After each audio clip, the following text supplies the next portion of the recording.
Chapter 210. Nongqin looked at Jiang Pingji firmly and knelt down. The wound on her shoulder was still bleeding and stained her clothes. Langjun, please teach me.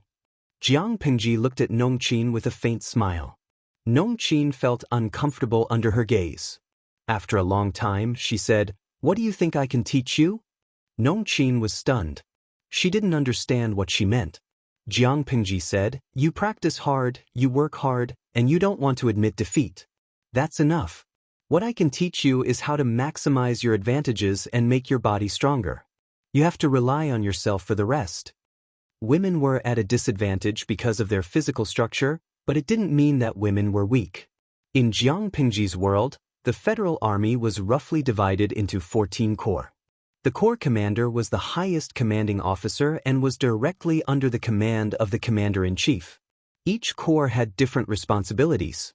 For example, the 7th Corps led by Jiang Pingji belonged to the first echelon.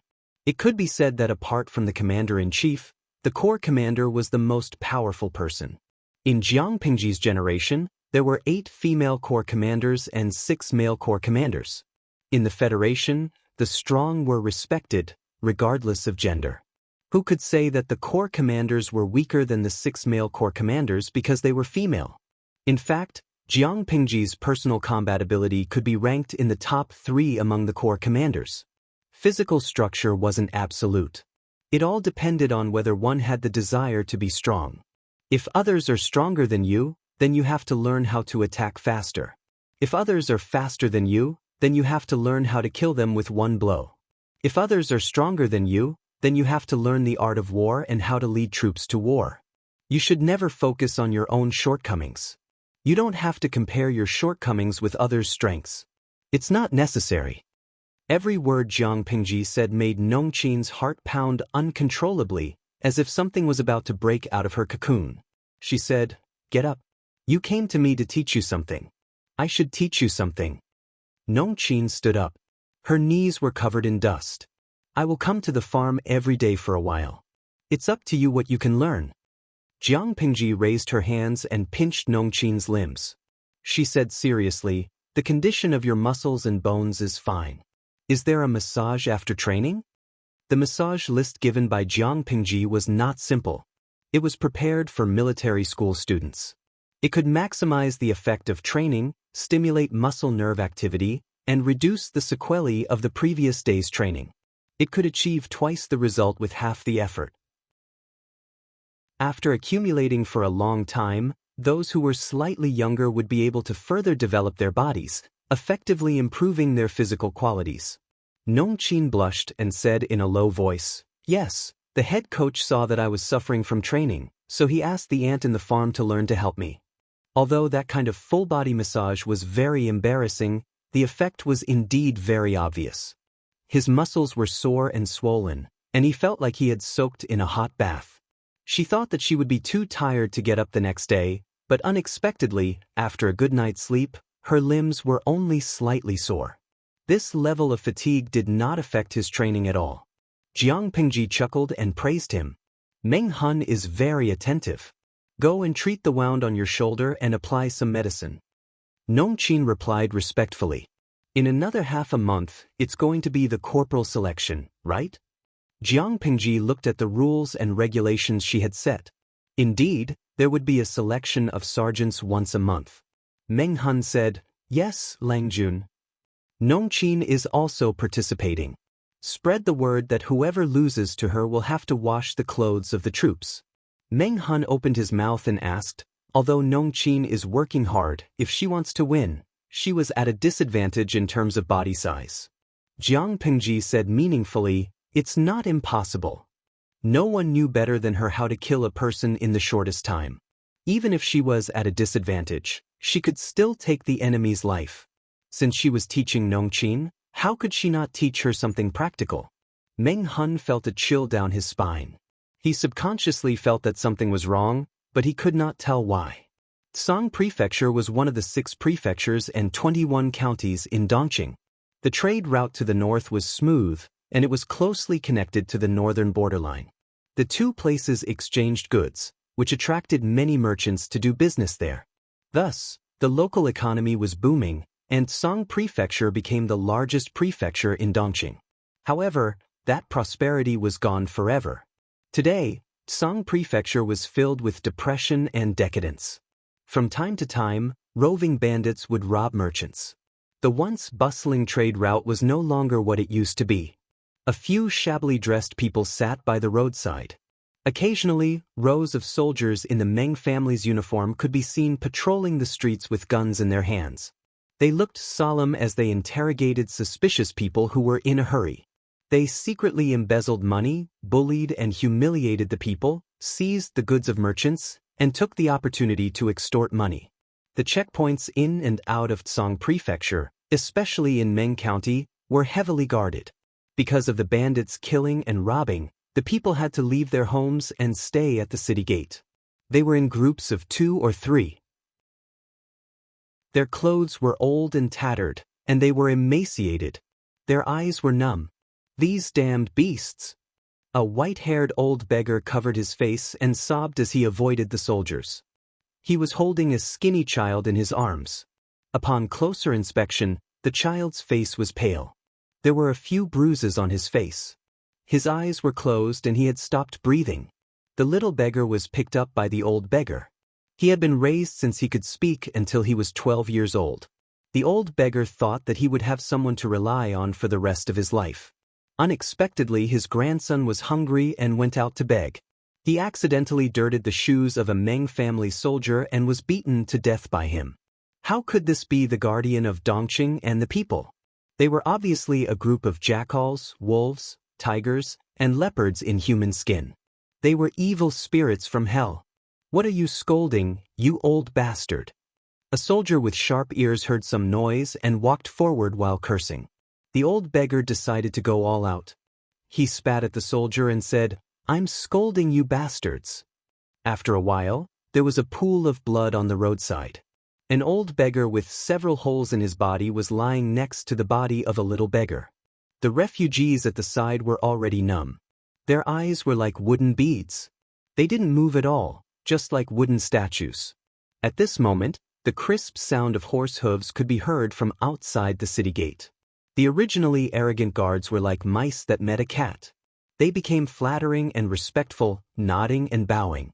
The person on the horse ignored the chaotic people and directly galloped into the city.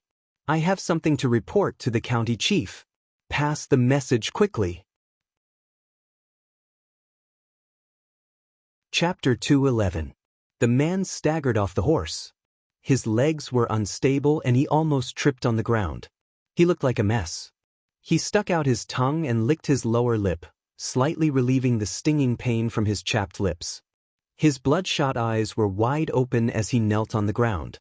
While secretly slowing down his breathing, he secretly thought about the speech he had prepared before. After a long time, the sound of rustling footsteps could be heard from afar. That person hurriedly pinched his thigh, using the pain to dispel his drowsy consciousness. His chest was beating like thunder, and the powerful heartbeat was extremely clear in his ears. He lowered his head and saw a greenish-brown figure pass by him. The figure went straight to the seat of honor and sat down. There was a sweet smell in the air. Even though Meng County was in chaos, Meng Zhan, the leader of the Mengs and the county chief of Meng County, still lived a delicate life. After a while, the man on the seat of honor asked him, "Has second Lang Jun arrived in Shangjing?" His voice was calm and steady for his age. His tone was elegant and graceful, as if he was reciting a poem. This kind of tone was popular in the past 2 years. It was a popular fashion among the aristocratic families. Many people purposely followed it and tried to be cultured. Some people learned it and sounded pretentious, like a male duck with a hoarse voice. People who didn't know better would think that the person had a problem with his voice. Some people had a unique voice. Their tone seemed to be tailor-made for them. Once they opened their mouths, they sounded elegant. Meng Zhan belonged to the latter. Many aristocratic ladies in Sangzhou secretly praised him for his elegance. He could suck people's souls away when he opened his mouth. The face of the squire on the ground darkened. He knocked his head on the ground. The sound was deep and powerful. Even the ground trembled. The squire's blood drained from his face. His face was as white as paper. He knocked his head on the ground, but his fingers were still shaking. His palms quickly secreted sweat, which soon became damp, revealing the uneasiness in his heart. I'm useless. I couldn't do what you asked of me. Second Langjun was captured by that traitor, Meng Hun.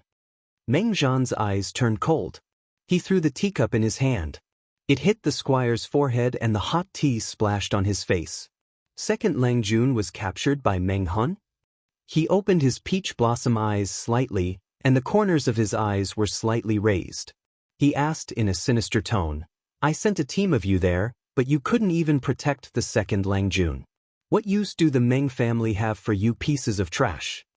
The squire who could be arrogant in front of ordinary people and even the Hejian county chief didn't dare to defend himself. As Meng Zhan's squire, he knew what was right. Arguing would only make Meng Zhan even angrier and angrier. There was a wound on his forehead, and blood was flowing out.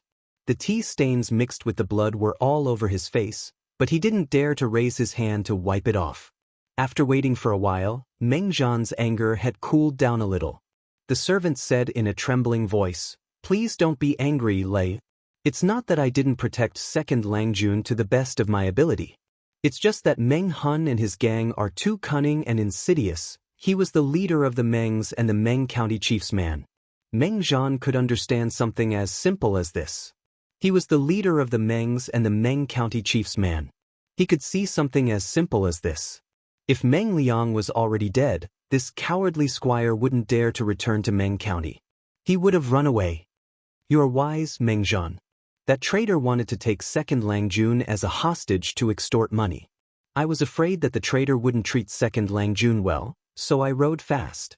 I exhausted more than 10 horses to come back and report the news to Meng Zhan. He took out an object wrapped in silk and held it above his head respectfully. Please examine it, Meng Zhan. Meng Zhan winked at the maid beside him.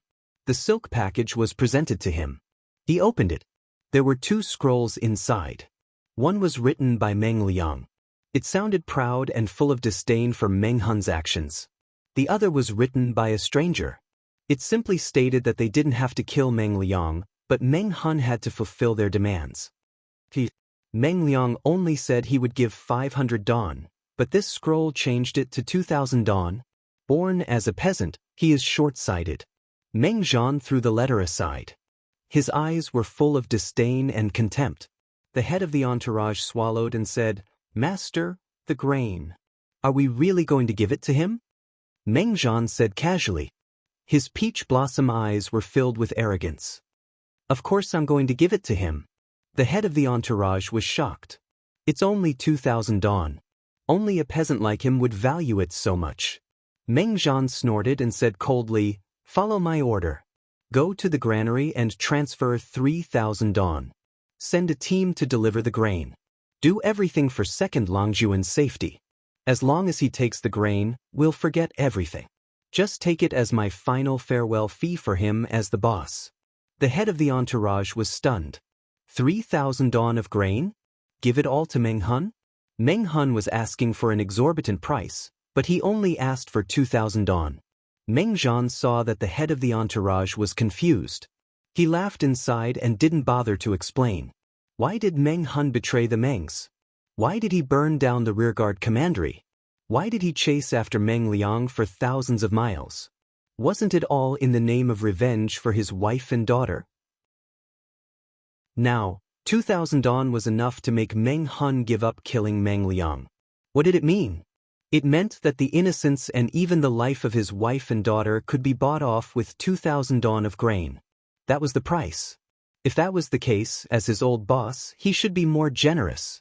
Meng Hun sold his wife and daughter, and he was kind enough to give an extra 1,000 dong. It seemed to be a generous gesture, but it was actually disdain and humiliation. 3,000 dong of grain was not even a drop in the bucket for the Mengs. If Meng Hun dared to take the grain, the Mengs would spread the news when Meng Liang was safe. From then on, the man who wanted to avenge his wife and daughter would become a liar. He would sell them all for some grain. When the lady in the backyard heard that Meng Liang had been caught, she was worried and frightened at first, but she soon calmed down. She gracefully picked up a pastry and said with disdain, "This is how the lowly people are born. They have no backbone. They would do anything for a grain. This is considered selling their wife and daughter. If you knew this would happen, why did you do it? If you lost your wife and daughter, you could just remarry and have another child. You made such a big fuss that you lost your position as the county commandery. You made my son suffer and made Lang Jun work so hard for Meng County. Meng Hun's wife and daughter were just lowly people. How could they be compared to Meng Liang, who was of noble blood?" She didn't even blame the mother and daughter for tarnishing Meng Liang's reputation. Achoo! Meng Hun sneezed and raised his hand to pinch his itchy nose. The two troops around him stared at him. Chapter 212. Meng Hun looked around and made sure everyone was on standby. He was satisfied and was about to reply to Jiang Pingji. As the saying goes, a gentleman doesn't stand under a dangerous wall. How can you put yourself in danger? Su Ku was getting more and more patient with his stubborn Lang Jun. He couldn't change her mind. Jiang Pingji was dressed in dark brown with simple decorations. She looked like a capable and experienced fighter, not a noble child of an aristocratic family. She sat on the ground and looked at Su Ku with a faint smile. "Xiaoyu, you're becoming more and more like a housekeeper. You know that I'm not weak. If it weren't for the sake of training these inexperienced brats, I could have killed all the bandits in the village by myself." She said it with great enthusiasm, but Su Ku felt like his brain was going to explode. He had to persuade her.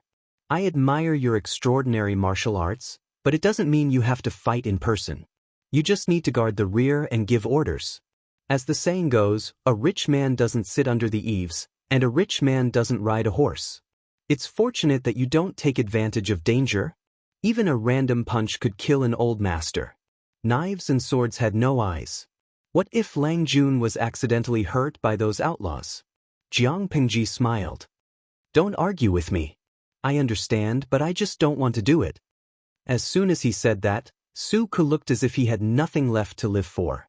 The viewers in the live stream burst into laughter again. They really felt sorry for Su Ku. Su Huansheng, "Ha, I'm quick. I think I can add a sentence to Su Ku's expression. I'm so angry. What can I do? I'm helpless." To be honest, Su Ku might even want to jump ship to a boss as difficult as the streamer. Gong Sun Siyun, he can't. Su Ku's contract is still in the hands of the evil streamer. He'll be squeezed dry for the rest of his life. Dashu Xiaobing, contract? Tis. Evil landlord. I support Su Ku's rebellion. Paydaxing, what's the use of support? Just send some gifts. Maybe the streamer won't be so evil if she's in a good mood.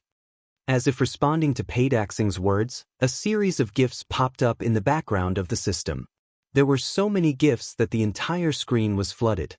Lao CG Lianmeng, TSK Tisk, why don't I like hearing this? He said, "I've been following this live stream for more than a month, but I've never seen a streamer ask for a reward or trick the audience into asking for a reward.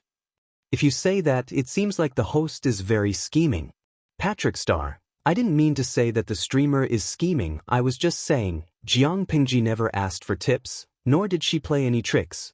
If the audience liked to tip, they would tip. If they didn't like it, they would just watch the stream quietly.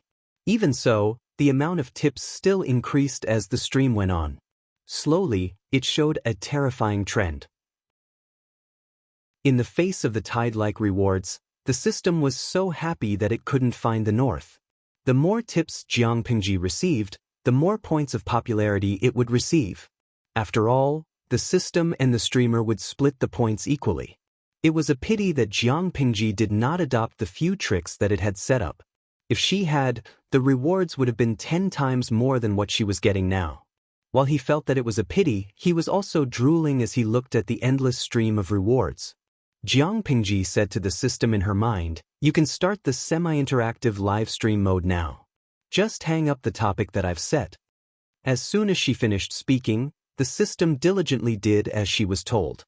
The next second, all the audience saw a subtitle in the live stream room, "Bandit Suppression in the Deep Mountains, 1." That was the theme of the task of the semi-interactive live stream mode, Bandit Suppression. Meng Hun did not let her down. Under his leadership, all the troops' training was on the right track. The troops, which were originally unskilled and undisciplined, were starting to take shape. After a month of hard training, everyone's physical fitness had improved to different extents. They were much weaker than the regular troops, but compared to the motley crowd of bandits, they were definitely much stronger. Langjun, how can you be so capricious? Su Ke had lost count of how many times he had sighed because of Jiang Pingji. Anyway, it's not the first time. You'll get used to it. I cherish my life, and ordinary people can't hurt me. Jiang Pingji smiled at him and comforted him. Xiaoyu, you should have some confidence in me. If this motley crew is worthy of me cowering and seeking protection behind them, how can I achieve great things in the future? From now on, the battle will only be bigger than now. It was just a small fight, but Su Ke kept nagging. What would happen in the future? Even though Su Ke had a lot to say, he was like a deflated ball in front of Jiang Pingji. He was speechless. At that moment, the tall and sturdy Meng Hun came in and said to Jiang Pingji, Langjun, everything is ready. Why is it? After that, Jiang Pingji took out 2 rolls of coarse cloth from her sleeves and spread them out. Between the 2 rolls of coarse cloth, the larger one had an irregular shape. On it was a geographical map drawn by charcoal. It was the mountains and streams near Hejian County. In addition, there were many symbols with different meanings on it. It was so densely packed that it dazzled people's eyes. This place is our next target. I secretly went there to investigate and drew a rough map. After that, Jiang Pingji spread out the other roll of coarse cloth. On it was a map of the bandit village and the distribution of the people at each checkpoint. Jiang Pingji had just informed them yesterday that she would take some people to suppress the bandits. Time was very tight. It would take a lot of time just to pack things and prepare food. Meng Hun was worried that his Langjun would act recklessly and wanted to have a good talk with her in private, but he didn't expect that she had made thorough preparations. Meng Hun stared at the detailed map of the bandit village like a tiger. He was fascinated by it and simulated the action and tactics in his mind. Su Ke was the only one who paid attention to something else. His face darkened and he asked, Leng, did you say that this is the map you found yourself? Meng Hun clapped his hands and said, this way of drawing is indeed very clear. If it is used as a scout, Su Ke interrupted him coldly, this is not the point. The point is, when did you go into the mountains alone to find out the details of the bandits' village? It was more dangerous than going out to suppress the bandits herself. Meng Hun was stunned. He finally understood why Su Ke looked so pale. The map on the coarse cloth was drawn by Jiang Pingji herself. What did that mean? It meant that she had gone into the mountains alone to find out the strongholds of the bandits' villages one after another. Facing Meng Hun and Su Ke's disapproving eyes, Jiang Pingji secretly rolled her eyes. She was not alone. Didn't she have 10,000 experienced viewers in the live streaming room? Moreover, she had done this kind of pioneering work countless times in the past. She didn't have to go deep into the bandits' village. She had her own ways to get information. Chapter 213. Su Ke said helplessly, Langjun, you're right, but it still can't erase the fact that you put yourself in danger. You're not hurt, but it doesn't mean that what you did was not dangerous. I just hope that you'll think twice before doing anything in the future. Don't be reckless. He didn't know Jiang Pingji very well, but he knew that his Langjun was very capricious. It was useless to dissuade her. But if he didn't pursue it now, would he pursue it when it was over? He knew what the result would be without thinking. I know. I'll think twice before doing anything in the future. Is that okay? Jiang Pingji pointed to the sky and agreed. As long as Su Ke didn't talk about her now, she would deal with it later. She was a typical person who would admit her mistakes actively and never repent. Now, let's talk about the deployment. Jiang Pingji coughed and quickly changed the topic to avoid Su Ke's nagging. She had no way to deal with this kind of motherly person. Su Ke sighed secretly. He couldn't do anything to Jiang Pingji after all. When it came to business, Su Ke also put on a serious expression. He carefully looked at the structure of the bandits' village and came to a conclusion. The layout of the bandits' village is messy. It can be seen that this is just a small village gathered by a motley crew. In fact, most of the bandits' villages in the mountains near Hejian County were disorganized and undisciplined. With brute force and the advantage of numbers, they burned, killed, and looted everywhere. Ordinary people were unarmed and didn't put their lives on the line like the bandits. Naturally, they couldn't defeat the bandits. Although Jiang Pingji's small troop had only been trained for a month, there were veterans brought by Meng Hun. Everyone had gone through preliminary systematic training, so they were far better than the bandits in terms of organization and discipline. Even if they hadn't seen blood, they were more cooperative and efficient than the bandits. Jiang Pingji said, "That's why we chose this village first. We'll let these wolf cubs see blood first, so that their hands won't tremble when they chop off people's heads in the future." Xiaoyu, although Hejian County is not a big place, it's also a place with many hidden talents. Su Ku focused all his attention on the deployment. Listening to Jiang Pingji's words, it was obvious that there was another meaning. "Lang Jun, what do you mean? Pick the soft persimmon, and start with the small bandits. Let's use these people as practice first so that the troops can grow quickly." Jiang Pingji said. "It was the same principle as killing monsters to level up. I've searched the nearby bandit strongholds and found no less than 100 nests with about 10,000 people. Why do you think the Hejian County chief didn't send troops to eradicate such a huge hidden danger? It's not that I don't want to, but I can't do it." Meng Hun listened carefully and exclaimed, "More than 100 bandit strongholds? Nearly 10,000 bandits. How could the Hejian County chief allow them to develop and grow with such a huge hidden danger? It was simply unbelievable." Jiang Pingji pointed at the first piece of rough cloth and said, "Look at these mountains. They are steep and dangerous, and the mountains are high and the forests are deep. This is the bandits' biggest amulet. Ordinary people would be lucky if they didn't get lost, not to mention exploring the terrain and finding out the exact location of the bandits' stronghold. Hejian County has no way to deal with these bandits. The terrain is one of the problems, and the other is that these bandits communicate with each other and keep in touch with each other. In the past, Hejian County had also sent troops to suppress the bandits, but when the troops arrived, the bandits' stronghold was already empty. Not only that, these bandits also relied on their understanding of the terrain to ambush the soldiers, causing heavy losses in the previous attempts to suppress the bandits. How could they be so arrogant?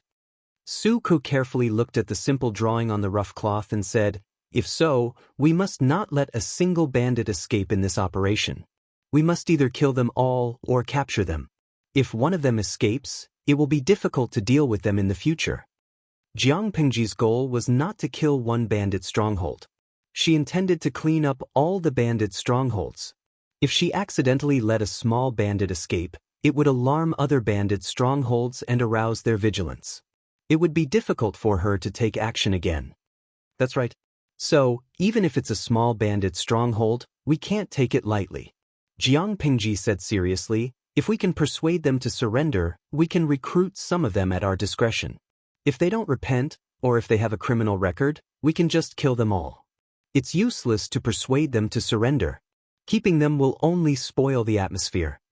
When Jiang Pingji said, "Just kill them all," both Meng Hun and Su Ku felt an invisible murderous intent. Su Ku already knew Jiang Pingji's method of expanding the troop. Although he frowned at her action, he did not oppose it. Meng Hun was full of pride. Meng Hun cupped his hands and praised, "Langjuan's breadth of mind is admirable. According to people's current thinking, it would be fine if the bandits were not caught. If they were caught, they would be killed. Wouldn't it be better to keep them alive?" However, Jiang Pingji was willing to give them a chance to turn over a new leaf. Although it was selective, in Meng Hun's view, it was kindness. The audience in the streaming room deeply felt that their views were completely different from the host and her two subordinates. Mozhang Huakai Huanwangui, I think Chief Coach Meng Hun and Accountant Su Ku seem to have misunderstood the host. How is the host being kind? She obviously doesn't have money, but she wants people, so she went to the bandits. These bandits are also pitiful. They are sitting at home, but trouble comes from the sky. Not only will their lives be in danger, but they will also have to work for the host for the rest of their lives. Lao Cg Lianmeng. It's not terrible to work for them. What's terrible is that they have to be grateful to the host while working for her. Tun Walameng. Ha, the two above are calm. Muyu Qingfeng. Hee, it's nothing. When the bandits are wiped out, the loot will probably belong to the host. To be honest, it's not easy for the bandits to live. They worked so hard to save their belongings, but they will be taken away by the Oriole.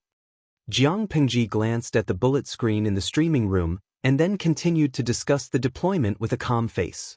Although it was a discussion, it was actually Su Ku talking, Meng Hun adding, and she listening. The operation to wipe out the bandits was not only a whetstone for the troop, but also a training for Su Ku and Meng Hun. After all, Meng Hun was the former captain of the Mengs. He had led troops, fought in wars, and wiped out bandits. He was an experienced veteran. Compared with him, Su Ku was a rookie who had never experienced anything. Even if he was talented, it was just empty talk without experience. Chapter 214. When Jiang Pingji drew the general structure of the bandits' village, she also thought about it. Su Ku had the same thought as her. That's feasible, but there are 2 watchtowers in the village. What will you do if you want to get close to them without alerting anyone? Su Ku pondered for a while, then pointed to another place and said, "This village is built on the hillside. It's hidden by the mountain, so it's hard for ordinary people to find them. It's the most natural protective barrier of the village, but it's also a fatal place. Tonight, the moonlight is clear, but the shadows are thick and gloomy. If we lurk and attack from here, the watchtower's minions may not find us." The shadow cast by the mountain was directed at the bandits' village. After all, not everyone had excellent night vision like Jiang Pingji. What's more, Lang Jun asked us to cover ourselves with branches and weeds to blend into the surrounding environment. With the night shadow and the method of cover, it's impossible for experienced veterans to find us in such a high mountain and deep forest, let alone the motley crew. Jiang Pingji glanced at Meng Hun, who nodded to her and agreed with Su Ku's words. They didn't know the surrounding environment as well as the local bandits, but they still had the advantage. After all, Su Ku was good at internal affairs, not at dispatching troops. Jiang Pingji asked him to talk about her ideas just to provide more ideas. She was the one who made the final decision, and Meng Hun was the one who carried it out. She was just there to hold the fort. Everyone had their own duties, and the division of labor was clear. One of Jiang Pingji's principles was, if you can do it, then do it. If you can't, then let the capable do it. If you don't have the ability, then don't compete. Meng Hun obviously belonged to the capable category, so Jiang Pingji was very confident in him. Although they had fewer people now, the scale of the bandits' village they had to destroy was not large. So, as long as the deployment was right, it would not be difficult to win. The difficult thing was that Jiang Pingji wanted to catch the bandits alive and select the manpower that could be absorbed from them. If that was the case, then they couldn't kill him, and they couldn't even injure him to the point where he was half dead. Because it would take too long to recover, and they also needed to invest energy and extra money. It was not cost-effective in terms of investment. Meng Hun seemed to be reckless, but he was actually very careful. After comprehensive consideration, he had a plan in his mind. "I'll go to the sergeants and instruct them on the raid tonight." Meng Hun cupped his hands and left. "Well, you can go now." The size of the troop was still very small, so for the time being, there were 5 people in the troop.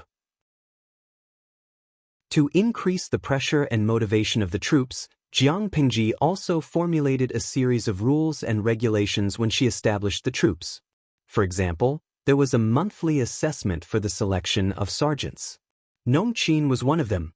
The sergeants sat on the other sergeants and tried to keep a distance from Nongqin. Nongqin Yao Kapeng and Nongqin. Just a few days ago, there was a reshuffle within the troop to select a new corporal. Nongqin was the only one who got the position. This time, no one dared to speak ill of her behind her back, because she had passed all the trials in the drill ground in front of everyone. No one knew that the girl who usually looked quiet and unassuming could be so ruthless when she fought. In terms of strength, she wasn't as strong as these men, but her attacks were extremely cunning and fast. Many people didn't even have time to react before their hands were clamped behind their backs, unable to move and kneeling on the ground. There was also an ignorant boy who bullied Nongqin because she was a girl and tried to attack her chest. Who knew that the boy almost lost his penis? They were men. They didn't know how women felt when their breasts were grabbed, but they knew that if their family jewels were kicked, it would be so painful that they would grimace in pain and curl up on the ground, unable to straighten their backs. Fortunately, that kid was slow and didn't manage to grab it. Otherwise, they had every reason to believe that Nongqin would have crushed the boy's penis with her feet. He could not have fooled around with any girl, but he had to provoke this Rakshas's daughter. Meng Hun explained the details of the deployment to everyone. Do any of you have any questions about this? Except for Nongqin, the other sergeants were all trained by him. They had a tacit understanding with each other and he trusted their abilities. They were all experienced veterans, much better than the servants Jiang Pingji bought from the broker house. It was normal for them to be sergeants. The other sergeants all shook their heads, indicating that there was no problem. Meng Hun was secretly satisfied and then he turned his eyes to Nongqin, who was silent. Do you have any questions? Nongqin frowned and said, What you mean is that we should catch all the bandits alive and try not to cause too much damage? She couldn't imagine what was the use of keeping those bandits alive. That's right. Meng Hun added, This is also Long Juan's idea. We are short of people now. Nongqin nodded and said, I understand. We will do as Lang Jun says. Jiang Pingji gave Nongqin a crash course. Most of the skills and methods she taught were assassination and sneak attacks, which emphasized on miraculous effects. She needed to make others acknowledge her in the shortest time possible, instead of denying her because she was a girl. If it was a head-on confrontation, Nongqin might not be able to withstand it, but she felt she was competent for sneak attacks. Meng Hun said, If there is no objection, we will take action at 11 o'clock. According to Jiang Pingji's observation, the shift at the gate of the bandit stockade and the lookout tower was also regular. According to Jiang Pingji's observation, the shift was about 4 hours. At 11 o'clock, it was the first shift after dinner. It was late at night and people were sleepy and tired, so they were not focused. It was the right time to launch a sneak attack. Of course, in order to prevent her people from being too tired, Jiang Pingji asked them to take a nap in advance to recharge. Covered with weeds and branches, it was hard to find the troops even in the daytime, not to mention in the dark night. Jiang Pingji played with the improved crossbow with 2 arrows beside her. When the time was up, she would immediately take action and kill the 2 minions in the lookout tower first. Without the lookout tower, no one would find the troops in advance, so the entire bandit stockade was nothing to worry about. After getting everything ready, Jiang Pingji turned her head and saw Su Ke looking at the sky with a sad but beautiful look. Are you crying? Su Ke was confused. He looked at her with clear eyes and asked seriously, Lang Jun, what do you mean? Jiang Pingji thought about the bullet screen of the old driver in the streaming room. In fact, she was also one of the people who had been enlightened, but she didn't understand the joke before. She said seriously, Raising your head can make your tears flow back. Su Ke was speechless. One could imagine how the audience in the streaming room laughed. How could they expect an ancient person to understand the pain of non-mainstream teenagers in their era? Chapter 215. Astrology? What's so interesting about all the stars in the sky? So, what do you see? Astrological divination and whatnot, in her opinion, were all nonsense. It was ridiculous to talk about gods and spirits with someone who had fought in the galaxy and wandered around a few planets. Su Ke didn't know what Jiang Pingji was thinking. He said honestly, I'm not good at astrology. I can only see that there's something strange about Ziwei Star. He wasn't like the other aristocratic families who had a lot of educational resources. He didn't even have enough books to read, let alone a famous teacher.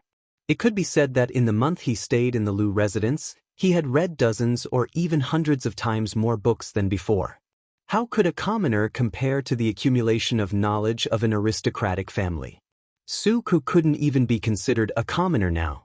At most, he was a lowly commoner who carried a crime on his back. There's something strange about Ziwei Star? What do you mean? Jiang Pingji looked up at the stars in the sky. She couldn't figure out anything. Suku hugged his knees and pointed at the bright star in the sky. He said, Langzhu, that's Ziwei star. It's bright and dark, and there's a heart flickering around it. It's a jinx. It means that there's a hidden danger around Ziwei star. Jiang Pingji sneered and said, It's just a few stars. What do you mean by corresponding lifespan? It's nonsense. Suku was stunned. Why didn't she follow the script? He tilted his head and saw his Langjun hugging her knees beside him. Her side profile was a little blurred by the night, but the light in her eyes was especially bright in the dark. Jiang Pingji said in a gentle voice, I don't think there's any basis for astrology. Those shining stars are celestial bodies or suns that are very far away from us. They seem unreachable, but the future is hard to predict. You said that Ziwei star represents an emperor, but the world is divided into 5 countries.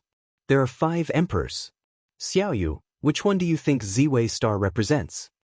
Suku was stumped by her question.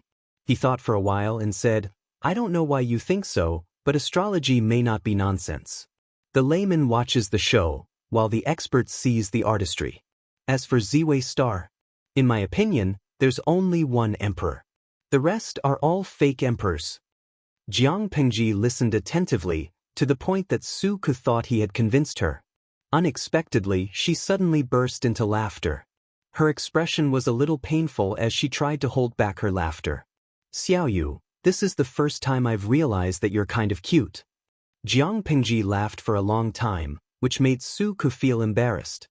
He secretly gritted his teeth and suppressed his temper.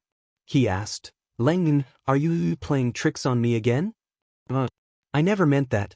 Jiang Pingji said this, but she still had a smile on her face. It was not convincing. When she was done laughing, she continued, An emperor is never determined by a single star. The same goes for fate. She believed that old monk Qin could see the emperor's purple aura, but she didn't believe that the purple aura could prove anything.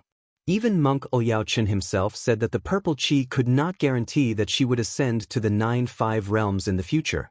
In the end, these things were all illusory. After a while, Jiang Pingji asked, Xiaoyu, is it difficult for poor people to study? Suku didn't know whether to laugh or cry. Langjun, aren't you asking the obvious? Jiang Pingji said, maybe, in another 10 or even 20 or 30 years, everyone will be able to afford it. It's not a privilege for a small group of people. He didn't expect that to be what she was going to say. He almost couldn't react for a moment. He said with some yearning, if that's the case, it will definitely be a peaceful and prosperous era that everyone yearns for. Lao Ciji Lianmeng, I had a feeling that the streamer's streaming room will be broadcast for a long time, maybe a lifetime. I'm a person without perseverance.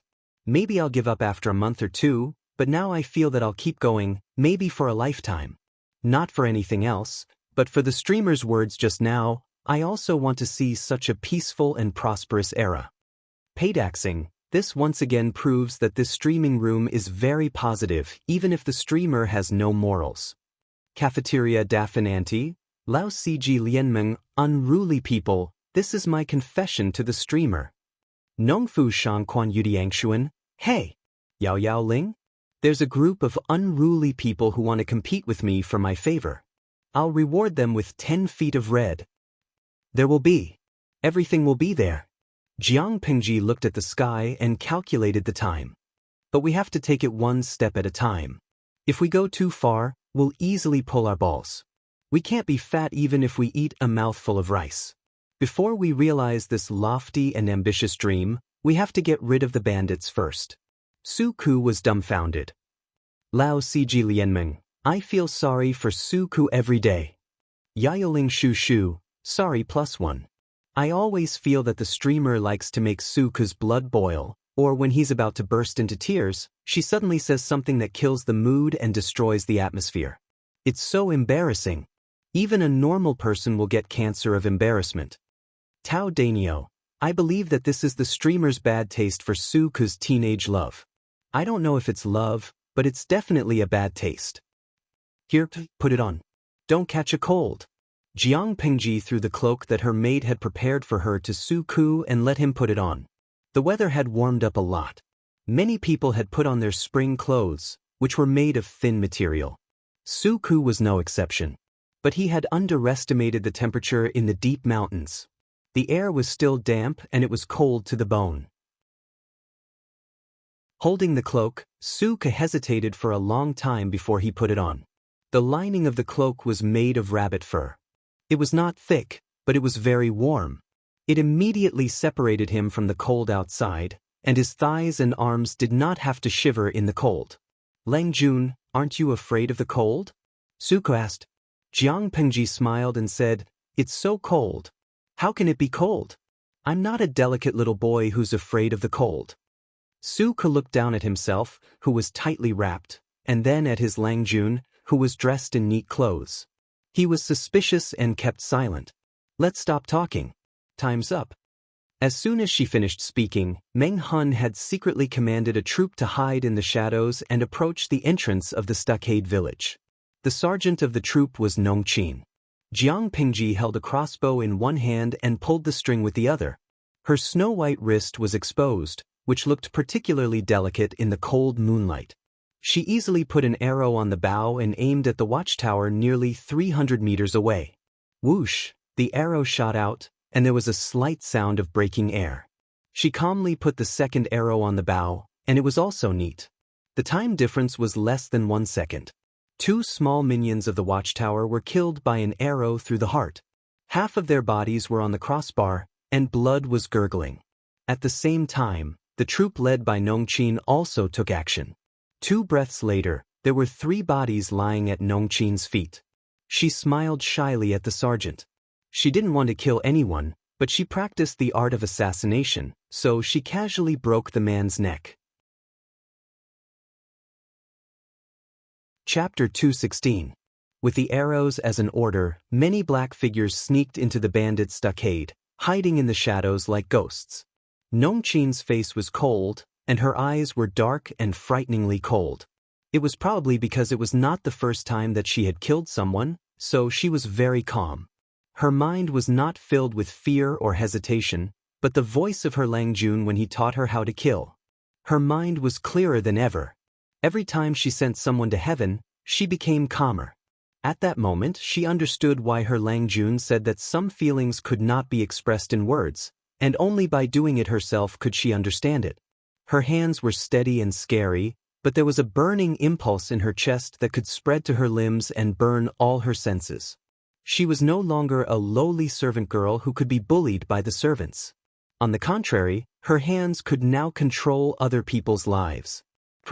The sound of bones breaking rang in the silent night. She threw the dead bandits aside and didn't even bother to look at them. Looking at her subordinates, Nongqin curled her lips and made a few hand gestures to give orders. Under such circumstances, verbal communication would expose one's position and alert the enemy. Due to the technological level of this era, Jiang Pingji couldn't make any epic-making communication equipment. She simply used the simple hand gestures she learned in the military school and forced every member of the troop to remember every hand gesture. Some of the members had teased Nongqin before, but now they were so scared by her that their legs became weak. They didn't dare to look down on her anymore. She was not a female worm, but a female Rakshasa. She didn't move much, but she quickly grabbed the enemy's neck with both hands. In the blink of an eye, the neck was broken. Seeing that, the members couldn't help but touch their necks secretly, and they felt a chill down their spine. Their necks were the same, but looking at Nongqin's movements, they felt that the bandits' necks were made of paper. Their necks were all the same, but looking at Nongqin's movements, they felt that the bandits' necks were made of paper. Damn it! That girl is so delicate and tender. It's a pity that we don't know when we will get our turn. Boss and the others really don't know how to restrain themselves. They have already killed a few of them. Every time, we can only watch them eat the meat, and we can't even drink the leftovers. A bandit loosened his belt, took out something and scattered it on the grass. When he spoke, his breath reeked of alcohol. The tip of his thick nose was red, and his eyes were slightly squinted, looking a little misty. His companion laughed and said, "He's the boss. If he doesn't eat meat, Do you think he'll let you eat? Why don't you take a piss and look at yourself? Go, go, go! When did I say that? The bandit from before released his stock. His stomach, which had been suffocating for a long time, finally felt a little better. He hurriedly shook his body, intending to fasten his belt. This is such a desolate place, and there's no woman to relieve my boredom. Isn't it too suffocating? Boss and the others are having fun every time. That sound can be heard from the entrance of the village. I'm not allowed to complain anymore. His partner laughed at him. Hey, you can just say that you miss girls. That bandit spat out a mouthful of saliva. Bah, I want to, but you dare to say you don't want to? The two of them had a night patrol mission, so they did not dare to sneak out for too long. They fastened their belts and prepared to rush back. Wait. Just as they were about to leave, the bandit was stopped by his partner. He said angrily, "If you want girls, go find them. Don't hold my hand. Get lost. Seriously, look over there. Isn't there something there?" Hearing this, the two of them looked at each other and felt a little uneasy. They were afraid that there were poisonous snakes or monsters hiding in the grass. When they thought of what they had just done, their hearts beat faster and faster, and their hands and feet began to become cold. It seems to be a person. Go and see. It's a person? Before the bandit could react, his partner pushed him from behind. He lost his balance and fell into the grass. His face was stained with turbid liquid, which was suffocating. At the same time, his hands touched a strange cold soft object. Ghost. The bandit was so scared that he forgot where he was. He suddenly jumped up from the ground and crawled in the opposite direction. The other partner was also shocked. His hand trembled, and he directly threw away the flint in his hand. What are you shouting for? Just as the two of them were scared out of their wits and were about to run away together, their leader came looking for them. There's a ghost, boss. It's a cold ghost. The bandit in front was scared out of his wits. His liquid-stained face was full of horror, and he pointed at the grass with trembling hands. What the hell? After the leader heard this, he was anxious, but he didn't want to lose face as a bandit leader. He calmed himself down and said stubbornly, "I'd like to see what kind of thing is playing tricks on me. Two good-for-nothings. How could they be so scared?" He took a step forward and kicked the grass. Sure enough, he kicked a heavy object, which scared the boss immediately. However, it was also because of this that the heavy object flipped over, revealing a face that was dripping with blood and had its eyes wide open. Under the bleak moonlight, it seemed especially terrifying. This man died with a grievance, and his neck was twisted in a weird way. They were shocked at first, but then they quickly realized that this man, wasn't he the gatekeeper, but face? Nonsense. What the hell? Someone is attacking the stronghold. The boss reacted quickly. He was so angry that his veins were popping and his eyes were like bells. Attacking the stronghold? At this time? The other two bandits also came to their senses, but they were so scared that their limbs went limp. For a moment, they couldn't even stand up. Good-for-nothings. The boss cursed, turned around, and ran while shouting, "Wake up, there is an attack." Whoosh, there was a slight sound of something breaking through the air. An arrow streaked across the night sky like a streak of silver light, piercing through the man's neck from one side and exiting from the other. Oh, a fish that escaped the net. A voice as cold as water came from above. Jiang Pingji was standing on a nearby roof, and the crossbow in her hand had just fallen. The two bandits were scared out of their wits. They watched as the bandit leader's neck burst into a beautiful flower of blood, and the thick smell of blood spread. Then, with a bang, they fell to the ground. It was too fast for them to react. Hearing the voice, the two of them turned their necks stiffly. The person was reflected in the moonlight, holding a strange crossbow in his hand. The person's eyes seemed to be stained with frost, and it was frighteningly cold. Capture these two as well. Jiang Pingji glanced at the two frightened bandits and said to the troops who rushed over, "Search this stronghold again to see if there are any fish that escaped the net. If they are obedient, keep them alive. If they resist, kill them directly." Chapter 217. Tut, tut, tut. Xiaoyu, look, some of these bandits were forced to become bandits, and some of them just want to reap without sowing and rely on robbing other people's labor resources. They work hard to farm for a year, but it's not as much as the profit of one job for these bandits. The hall was filled to the brim with boxes. Jiang Pengji crossed her legs and leaned against the main seat as if she had no bones. She pointed at the opened boxes below with her fair fingers, and her eyes swept over the bandits who were tied up with their hands tied behind their backs in a mocking manner. Su Ke looked at the things in the boxes. The blue veins on his forehead bulged, and he felt a little uneasy. He was not worried about what would happen to these bandits.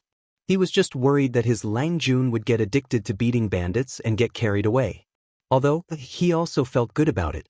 Meng Hun sat on the chair of the second master of the bandit village. In contrast, Su Ke looked much more gentle.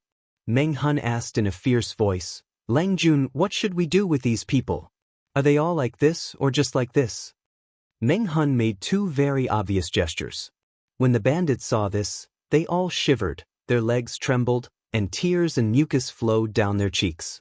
My lords, please spare my life. I was forced into this den of thieves. I've never done anything evil in the past. Please spare my life. I have children and old people to take care of. I'm responsible for the family's livelihood. If I die, how can my 60-year-old mother and my 3-year-old son survive?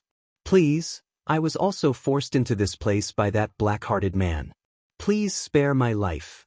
In order to survive, one by one, they began to act pitiful. Some desperately kowtowed and begged for mercy, some wanted to sell the secret of the bandit stronghold in order to get a chance to live, and some people spoke with tears in their eyes, trying to move people with their emotions. Those tragic stories made people feel sad. However, no matter what they said or how they acted, Su Ke just looked at them coldly.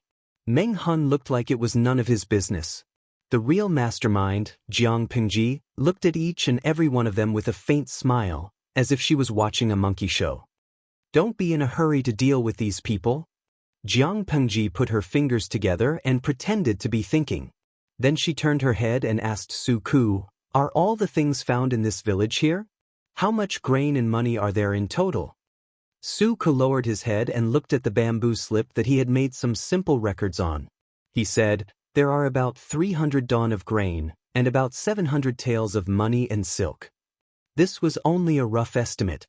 After all, they were in a hurry, so they would have to wait until they got back. Jiang Pengji smiled and said, 300 dawn of grain, 700 taels of silver? That's more than your Longjuan's monthly allowance for a few years. Su Ke secretly rolled his eyes. In terms of money, Jiang Pengji's monthly allowance in the loos was indeed not much. It was only a few taels a month. But after taking into account the snacks, brushes, ink, paper, inkstones, clothes and fabrics, and especially the expensive bamboo paper outside, how could she be considered poor? Pack up and bring all these things back.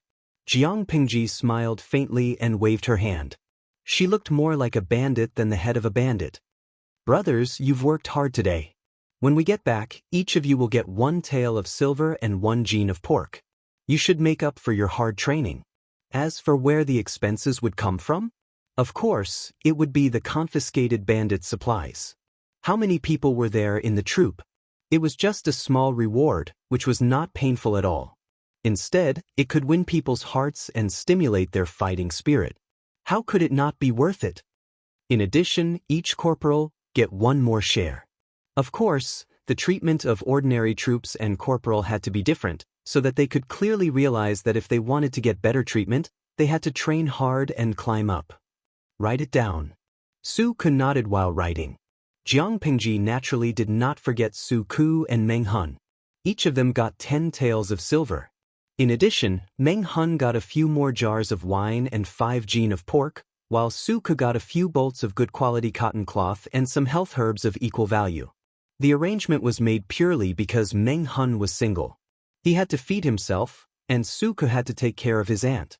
In front of a group of bandits, Jiang Pengji's attitude was particularly natural. It was as if she was not distributing the money in someone else's pocket, but her own. Well, it did belong to her now. She waved her hand, and Su Ke understood. He asked his men to move the big boxes to the open space. Next, it was time to deal with the bandits. The bandits? Kill me if you want. The leader of the bandits who was captured had a gloomy face. Everyone. The audience in the streaming room watched happily as Jiang Pingji distributed the loot. Then they were shocked by the words of the leader of the bandits. Lanlian Junzi, awesome. That's awesome. Lao Siji Lianmeng, ha, a host, did you hear that? Even the leader of the bandits called you a bandit. What does that mean? Muyu Qingfeng, indifferent face. It means that the host is the leader of the bandits. The bandits worked hard to save their belongings by robbing merchants, but the host took them all at once. Wasn't he the bandit of the bandits? Kill me if you want? Jiang Pingji clapped her hands and smiled. You have guts. Then go to hell. Everyone was silent. They thought that Jiang Pingji would appreciate the man's courage, but they didn't expect that she would say such a thing. In fact, you won't survive even if you don't say it. Jiang Pingji sneered and broke the bandit's neck. The blood from the bandit's mouth and tongue stained the back of her hand. Nongqin quickly handed her a handkerchief. She took it with her left hand and threw the bandit's body aside with her right hand. She wiped the blood on her hand with the handkerchief without frowning. Now, who wants to tell me that I can kill you if I want? Who dares to say that? The strong and cold aura was suffocating. The bandits had an illusion that they would be the next one. Capable people are tough and unyielding. That's worth appreciating. But a scum dares to challenge me. Who else but him will die? Jiang Pingji curled her lips and wiped the blood on the back of her hand. She put away the handkerchief instead of throwing it on the ground. She glanced at the crowd, but no one dared to look at her. People cherished their lives, even those bandits who risked their lives. Meng Hun followed behind Jiang Pingji with a knife in his hand. If she frowned at someone, Meng Hun would cut off that person's head. Without the slightest sign and without the slightest bit of preparation, the group of bandits were scared out of their wits. Their crotches heated up, and many of them were scared to the point of urinating. The scene was silent. Only the increasingly bloody smell and the occasional sound of blood splashing could be heard. Heads flew and fell to the ground. The audience in the live streaming room was so scared that they even forgot to send messages. Chapter 218. Do you know why I killed them? Jiang Pingji walked around and finally returned to her seat. She put her fingers together and put on an inscrutable look. Because they deserve to die. If I don't kill them now, do I have to keep them alive until the new year? Pigs could be slaughtered and eaten during the new year. What value could these people create by keeping them alive? Jiang Pingji said, there are 3 things I hate the most in my life. The first is betrayal, the second is rape, and the third is deceit. No matter who it is, I don't need to care about their feelings when they meet these 3 bottom lines. Not to mention killing them, even if I cut off all of their heads, who could say anything about it? Bandits should be prepared to lose their heads. However, there's a way out for you now. The bandits who were killed could not have betrayed Jiang Pingji or deceived her. The only reason was that they had a history of rape. Many bandits came to their senses, and their faces turned pale. They thought about it carefully, and it seemed to be true. Those who were still alive today, although they weren't good people, at least they weren't involved in this. It wasn't that they didn't want to, it was purely because those women were snatched away and given to the bandits who had a reputation first. They were just small minions running errands. Those delicate and tender young ladies would not live long enough for them to have a taste of them. They would have long been toyed to death. I know there are no good people among you, Jiang Pingji said again. She instantly extinguished the wishful thinking that the bandits had just had. If we take them in, who knows if we will raise a tiger in our bosom? After all, you can cause some trouble if you gather together. What Jiang Pingji said was actually what Su Ku was worried about. The size of their troops was too small. If they took in all the bandits, the consequences would be unimaginable if the bandits gathered together and caused trouble. It is impossible to know what is in a man's heart. You bandits cannot be trusted at all. So, I am very troubled now. Should I let you all live or should I kill all of you to prevent future troubles? Jiang Pingji smiled and showed her white teeth. The bandits were so scared that they did not dare to make a sound. Su Ke thought about it and stepped out. Lang Jun, if we kill all of them, I am afraid it will harm the heavens. I have a plan. Jiang Pingji said, tell me about it. Su Ke deliberately raised his voice. Why don't we keep them for a month? If they perform well, we'll give them a chance to turn over a new leaf. If they don't, we'll sell them to the broker house. Now that the people are in dire straits, it is not advisable to kill too much. If they were sold to a human trafficker, they would at least be able to get a few taels of silver. It could be considered as squeezing the last bit of value out of them. Su Ke knew his Longjuan's temperament very well. If he could avoid being taken advantage of, he would not allow himself to be taken advantage of. Although these bandits were enslaved, they were still alive. If they were lucky, their lives would be stable in the future. No matter what, being alive was everything.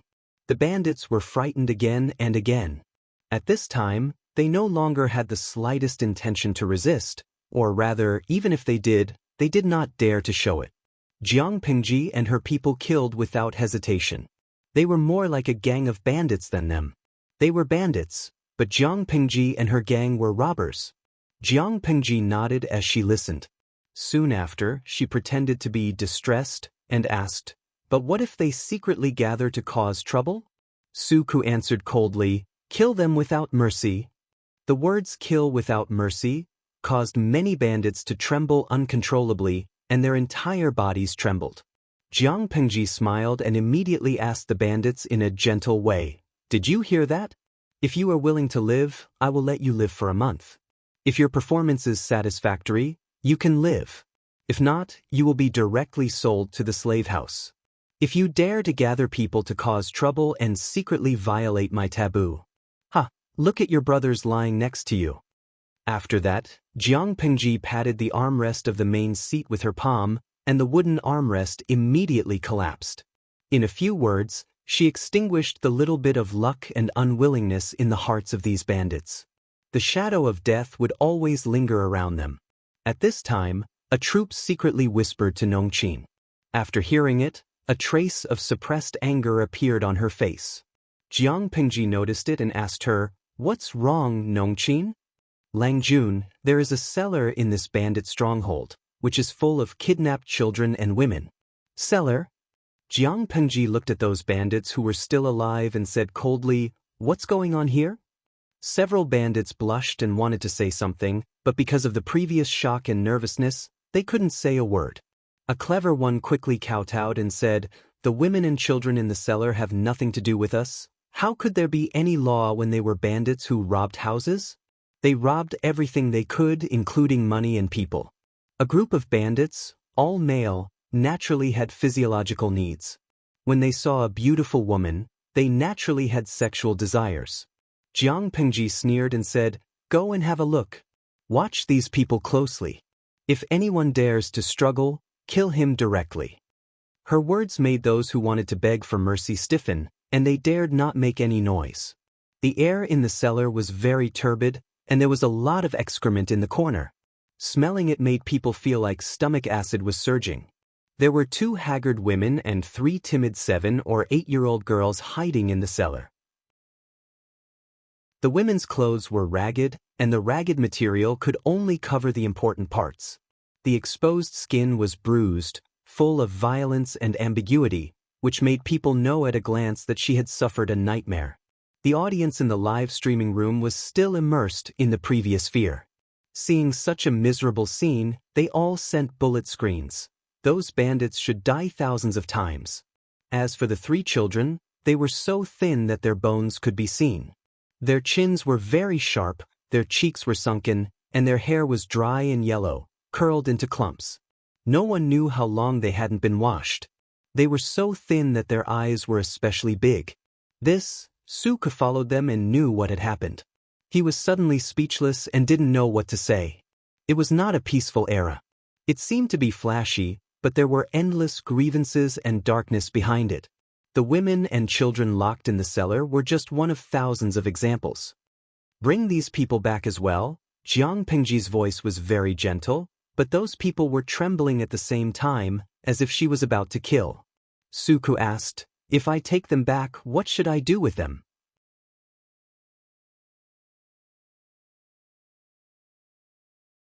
Chapter 219. Can a man give birth to a child? Last month, 1,275 plus monthly votes. Jiang Pingji didn't know how to raise useless people. She didn't have that kind of compassion. She had to ensure that the people under her could create value. Otherwise, they were useless. What was the point of keeping them? Therefore, even if she wanted to take them back, she wanted them to create value and contribute to the labor force. Suku calculated in his mind and said, "I'll listen to you." "You don't have enough food and money?" Jiang Pingji asked. She didn't want to rely too much on the lose. Except for the initial capital, she had to find ways to get the rest of the expenses. For example, the money she won from the Fulai gambling house. She left some for Nongqin and gave the rest to Suku to raise the troops. If he told her that he was short of money, she would probably go to the gambling house to have fun. Suku shook his head. "We still have enough. But your goal is not limited to this. We should always plan well so that we don't have enough money when the time comes." How many people were there in the troops? Even if they counted the bandits who hadn't been trained yet, there were only about 100 of them. The expenses were not high. Jiang Pingji gave them plenty of money, not to mention the loot they got from the robbery that night. It was enough to support the troops for a few years. However, his Longjuan's ambition was not limited to that. It was impossible to satisfy a troop of only 100 people. That was a pain in the ass. As a bookkeeper, Suku naturally had to make arrangements in all aspects. He tried his best to divide one coin into 2 coins. Jiang Pingji crossed her arms and looked at Suku from head to toe. She said, "Not bad. You look like a bookkeeper." Suku didn't know whether to laugh or cry. "Langjun, please don't make fun of me." To be honest, he used to think that a bookkeeper's job was easy until he met his Langjun. Whether a bookkeeper's job was easy or not depended on whether the boss was noisy or not. Jiang Pingji left a few people behind to guard the bandits and took them away in batches. As for the treasures that they had collected, they were transported back. While the sky was still dark, they had to leave as soon as possible to avoid alerting the other bandits. There were too many bandits around Hejian County. If their actions were exposed and alerted, it would not be easy next time. "Xiaoyu, go back and see if anyone is injured. Give them more supplements so that they won't be disappointed." On the way back, Jiang Pingji suddenly said, "There are rewards and punishments. Good and bad punishments are clear. That way, people won't be agitated, and we can nip the hidden dangers in the bud." Suku nodded. "Don't worry, Langjun. I will definitely get it done." After a busy night, the troops went to sleep in batches. Another group of people were guarding the bandits who were still tied up to prevent them from causing trouble. The farm was large enough, and there were many empty rooms. Suku ordered his men to clean up the other 2 large rooms and turn them into bunk beds. He gave each captured bandit a bed. In order to prevent them from rebelling, they were carefully separated and assigned to the previous troops to be regrouped with each other. Because there were more people, the daily expenses also increased. Suku still had a lot of miscellaneous things to do, and he only finished it at noon. Suku had seen the Liu family's internal account book recording method and felt that it was very clear, so he simply copied it and used it on the troops. The account book was clear and concise, and the accounts were clear and transparent. It was very useful. He calculated the rewards that should be distributed and was silently calculating how many pigs to buy in his heart. His aunt's voice came from outside the house. "Aunt, why are you here?" Suku put down what he was doing and got up to open the door. "Didn't the master reward me with a few bolts of cloth? I think it's not bad. I plan to measure it and make 2 sets of spring clothes for you." Suku's aunt was a very gentle woman, but she worked hard all year round to make a living. Her hands were full of frostbite, and her eyes were much worse under the hardship. It was a bit difficult for her to sew, but Suku didn't stop her. After all, it was the elders' kindness. How could the younger generation refuse? Besides, the farm was too idle. If she didn't find something for herself to do, She would be very bored every day. Suku welcomed her in. Why can you only do it for me? Aunt, you have to take care of yourself. Hey, Aunt, how old are you? Why are you dressed so well? You are working for the master, so you should dress decently. His aunt disagreed. You wear the same few sets of clothes. It shows how much the master mistreats you. Suku coughed awkwardly and said, Aunt, who brought you here to take care of you when you are old? Don't do the hard work. Make new clothes that need to be made and wear what needs to be worn. There is no need to save. Now that Langjun thinks highly of me, I will have a better life in the future. His aunt glanced at him and said, How can anyone live like you, Aunt? You don't have to save for me. In the future, I will buy a few maidservants to serve you. I will treat you like the old madam. You are talking nonsense like you used to. Don't talk about buying maidservants to serve me. If you can bring a maidservant back to continue the Su family's lineage, I will have to worship my ancestors. His aunt put her hands together, and Suku didn't know whether to laugh or cry. This matter is not urgent. When I find someone I like, I will definitely tell Aunt and let you talk to the matchmaker. Suku's aunt was an open-minded and optimistic woman. She didn't rush Suku when he said so. However, there were still some things that needed to be said to him. A family like ours is not picky. If there is someone suitable and considerate to you, you can marry her. Suku just smiled and didn't give a clear answer. His mind was not on this. He had to finish the things at hand first. At least he had a foundation to establish himself. Besides, his mother's mourning period was not over yet. It was too early to talk about marriage. System. Streamer Jiang Pingji's semi-interactive live broadcast of bandit suppression in the Deep Mountains, 1, has come to a perfect end. Dear viewers, are you satisfied with this? A. Satisfied. B. Average. C. Not satisfied. It was time to conclude the voting again. This time, satisfaction was within expectations. After all, not everyone in the live broadcast could accept her killing, and she didn't want to change her plan for the audience. She thought that it would be good enough if she could pass the satisfaction level. She didn't expect to get a silver treasure chest. When she heard the system message, she opened it directly and chose to draw a prize. It was another card. She clamped the card with 2 fingers and turned it over. There was a picture of a fat white baby curled up on the card. When she saw the small line of words at the bottom, her face was about to crack. Easy pregnancy pill. The young phoenix's voice is auspicious. Once chosen by the king, she will be doted on. However, no flower will bloom for 100 days. She will only sigh at the changing heart of her husband. If she has a baby by her side, she will definitely stand at the top of the harem and look at the flowers with a smile. Usage. Take it before sex. Jiang Pingji chuckled. System. Can you be any more F***king useless? The system was about to explode. Jiang Pingji. That's enough. I am the harem intrigue system. What else can I give you? Jiang Pengji clicked her tongue and took the card. Is there a system that allows men to have children? System. As a harem intrigue system, you don't even have the ability to have children. How dare you say you are not useless? System.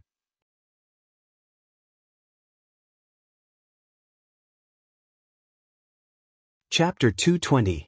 System. What kind of decent system would do something like that? It was so pissed off by its terrible host. Jiang Pingji only responded with a cold snort. System?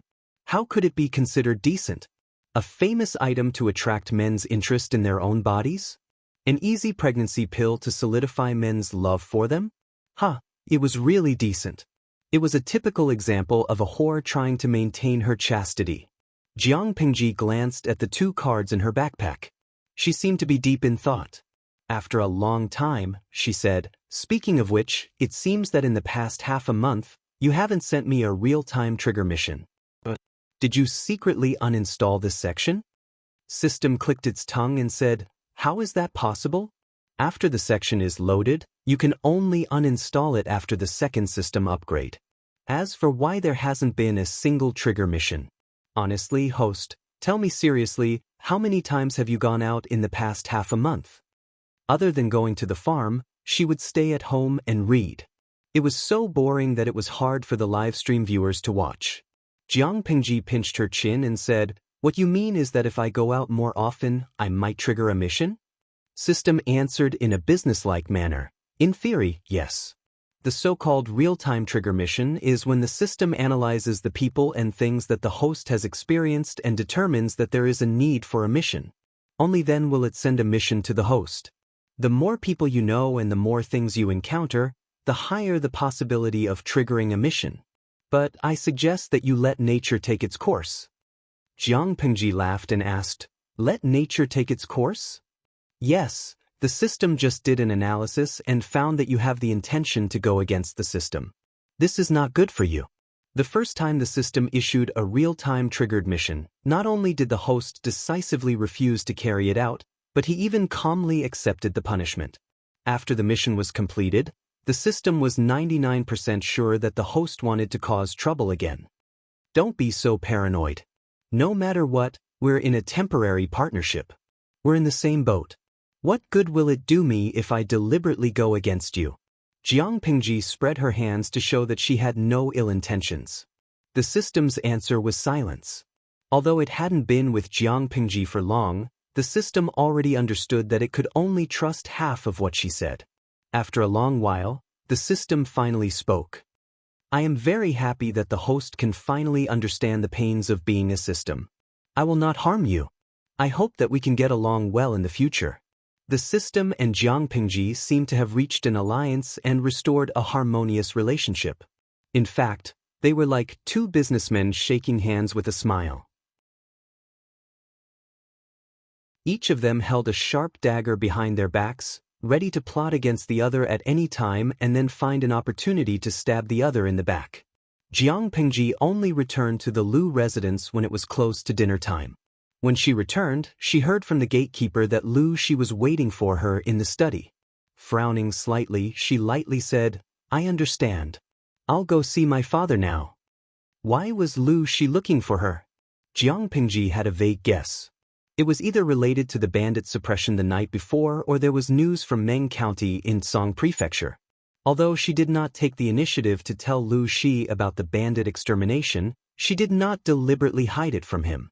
The farm was kept a secret from outsiders, but not from Lu Shi. It was normal for him to know about it. As soon as he arrived at the study, he saw Lu Shi sitting upright with a slight frown on his face. His fingers were flipping through the booklet on the table.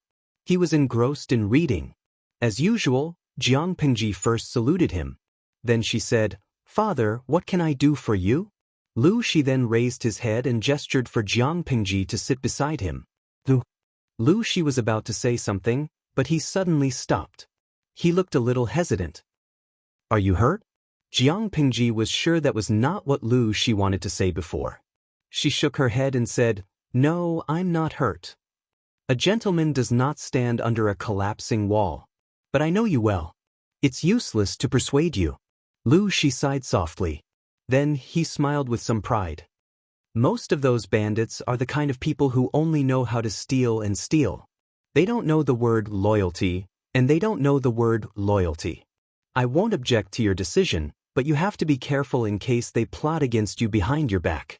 Jiang Pingji said, "Of course. The troops are short of manpower. If we take in more bandits than the original troops, there will be hidden dangers. But I've found a reason to get rid of those who are easy to cause trouble. Although the remaining bandits are slippery and have dirty hands, they are easy to suppress and intimidate. Even if they gather together, they won't cause any big trouble." Lu Shi heard that and slightly tightened his hand on his left knee. Then he secretly loosened it. Originally, he thought that his daughter would not know the severity of the situation and keep a group of hidden dangers by her side. It would be terrible if she was bitten by them. Therefore, after receiving the news, he hurriedly wanted to see her and give her a reminder. However, he did not expect that this child was even more vicious and merciless than he thought. But there are exceptions to everything. The human heart is more complicated and changeable. Maybe there are times when I'm wrong. Jiang Pingji smiled faintly and said, "Xiao Yu did a good job. He separated the bandits." If that's the case, the bandits still dare to cause trouble. Speaking of this, Jiang Pingji's lips suddenly curved into a bloodthirsty smile. It's better to kill them directly. They couldn't create value, couldn't contribute to the labor force, and even dragged her down. Why not get rid of them early? Why keep them? I'm relieved that you think so. Lu Shi sighed softly. His hanging heart slowly calmed down. He was not afraid of anything. He was afraid that his child was too soft-hearted or too proud and conceited. She could do big things well but stumble over small things. Father, don't worry. I know what I'm doing. Lu Shi nodded and immediately looked at her with hesitation. If that's the case, are you still going out these days? Lu Shi was hinting at her to ask if she was still going to find trouble with the bandits. Jiang Pengji understood in an instant. No, I'm going to digest and absorb what we've collected. It's more important to have quality than quantity. If the troops are too bloated, the overall strength will decrease instead of increase. It's not worth the loss. She planned to let the bandits undergo mandatory training for 3 to 5 days. Then she would see the results and screen them one by one. The useful ones would be kept, and the less useful ones would be sold to the broker or let them work in the fields. Anyway, she did not keep idle people here. Seeing that Lu Shi was still there, she asked, Father, do you have any other orders? Lu Shi lowered his eyes and asked in a low voice, When did you kill Meng Liang? Lu Shi knew that his daughter would do what she wanted to do, but he didn't expect that she would kill Meng Liang without hesitation. If he hadn't thought of Meng Liang on a whim, he would have thought that he was still alive. Jiang Pengji smiled and said, How long has Coach Meng been here? Meng Liang has been dead for a few days.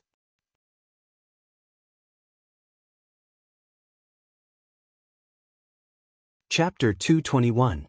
One of the only father, you don't know about this? Jiang Pengji thought that with Lu Shi's attention to her, nothing that happened around her could be hidden from his eyes. Lu Shi shook his head. Ever since Jiang Pengji asked Su Ku to convey her attitude, he had let his guard down. He did not expect that his daughter would send Meng Liang to the afterlife. Did she need to be so efficient? I am not omniscient and omnipotent. How can I know everything? Lu Shi felt a slight pain in his forehead, but he was already dead. What happened was done, and there was no turning back. He might as well think about what to do next. You used Meng Liang's life as a favor to Meng Hun. Based on your temperament, you must have gotten more benefits than that. Did you blackmail the Mengs? Blackmail? That was not a good way to put it. It was called asking for benefits openly. Jiang Pengji revealed a little of her plan. Lu Shi looked at her helplessly. Didn't I give you the list before? If you still need more, go to the accounts room and get more. Lu Shi said with some forbearance. You are the only child in the family. These are all yours. Why do you have to be so calculative with me? To put it nicely, his daughter had her own abilities. To put it bluntly, she was estranged from him. That was not what Lu Shi wanted. Jiang Pengji was silent for a while. If it were in the past, she would not have bothered to explain. But now, she felt that it was not a good idea to do so. Father, you misunderstood me. It's not that I am calculative with you. I just don't want to be involved with the aristocratic families. Jiang Pengji hesitated for a while. Lu Shi looked at her in shock. She said, starting from scratch, it will be easy to distinguish in the future.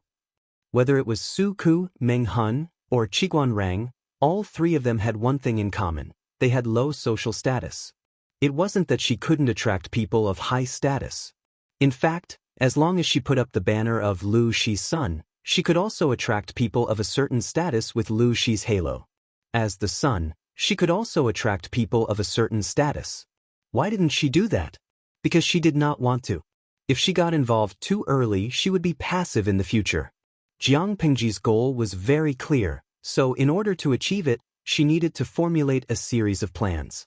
Considering the current social climate, she decisively gave up the more convenient path of relying on her father. The benefits in the early stages were indeed great, but what about the middle and later stages? She wanted to nurture her own team and talents, not those who were only thinking about clan bloodlines. Don't be fooled by how those aristocratic families boasted about their family name and bloodline, and how they preached their loyalty. In fact, For the benefit of the clan and for their own benefit, under special circumstances, they were willing to give up their backbone, reservedness, and righteousness.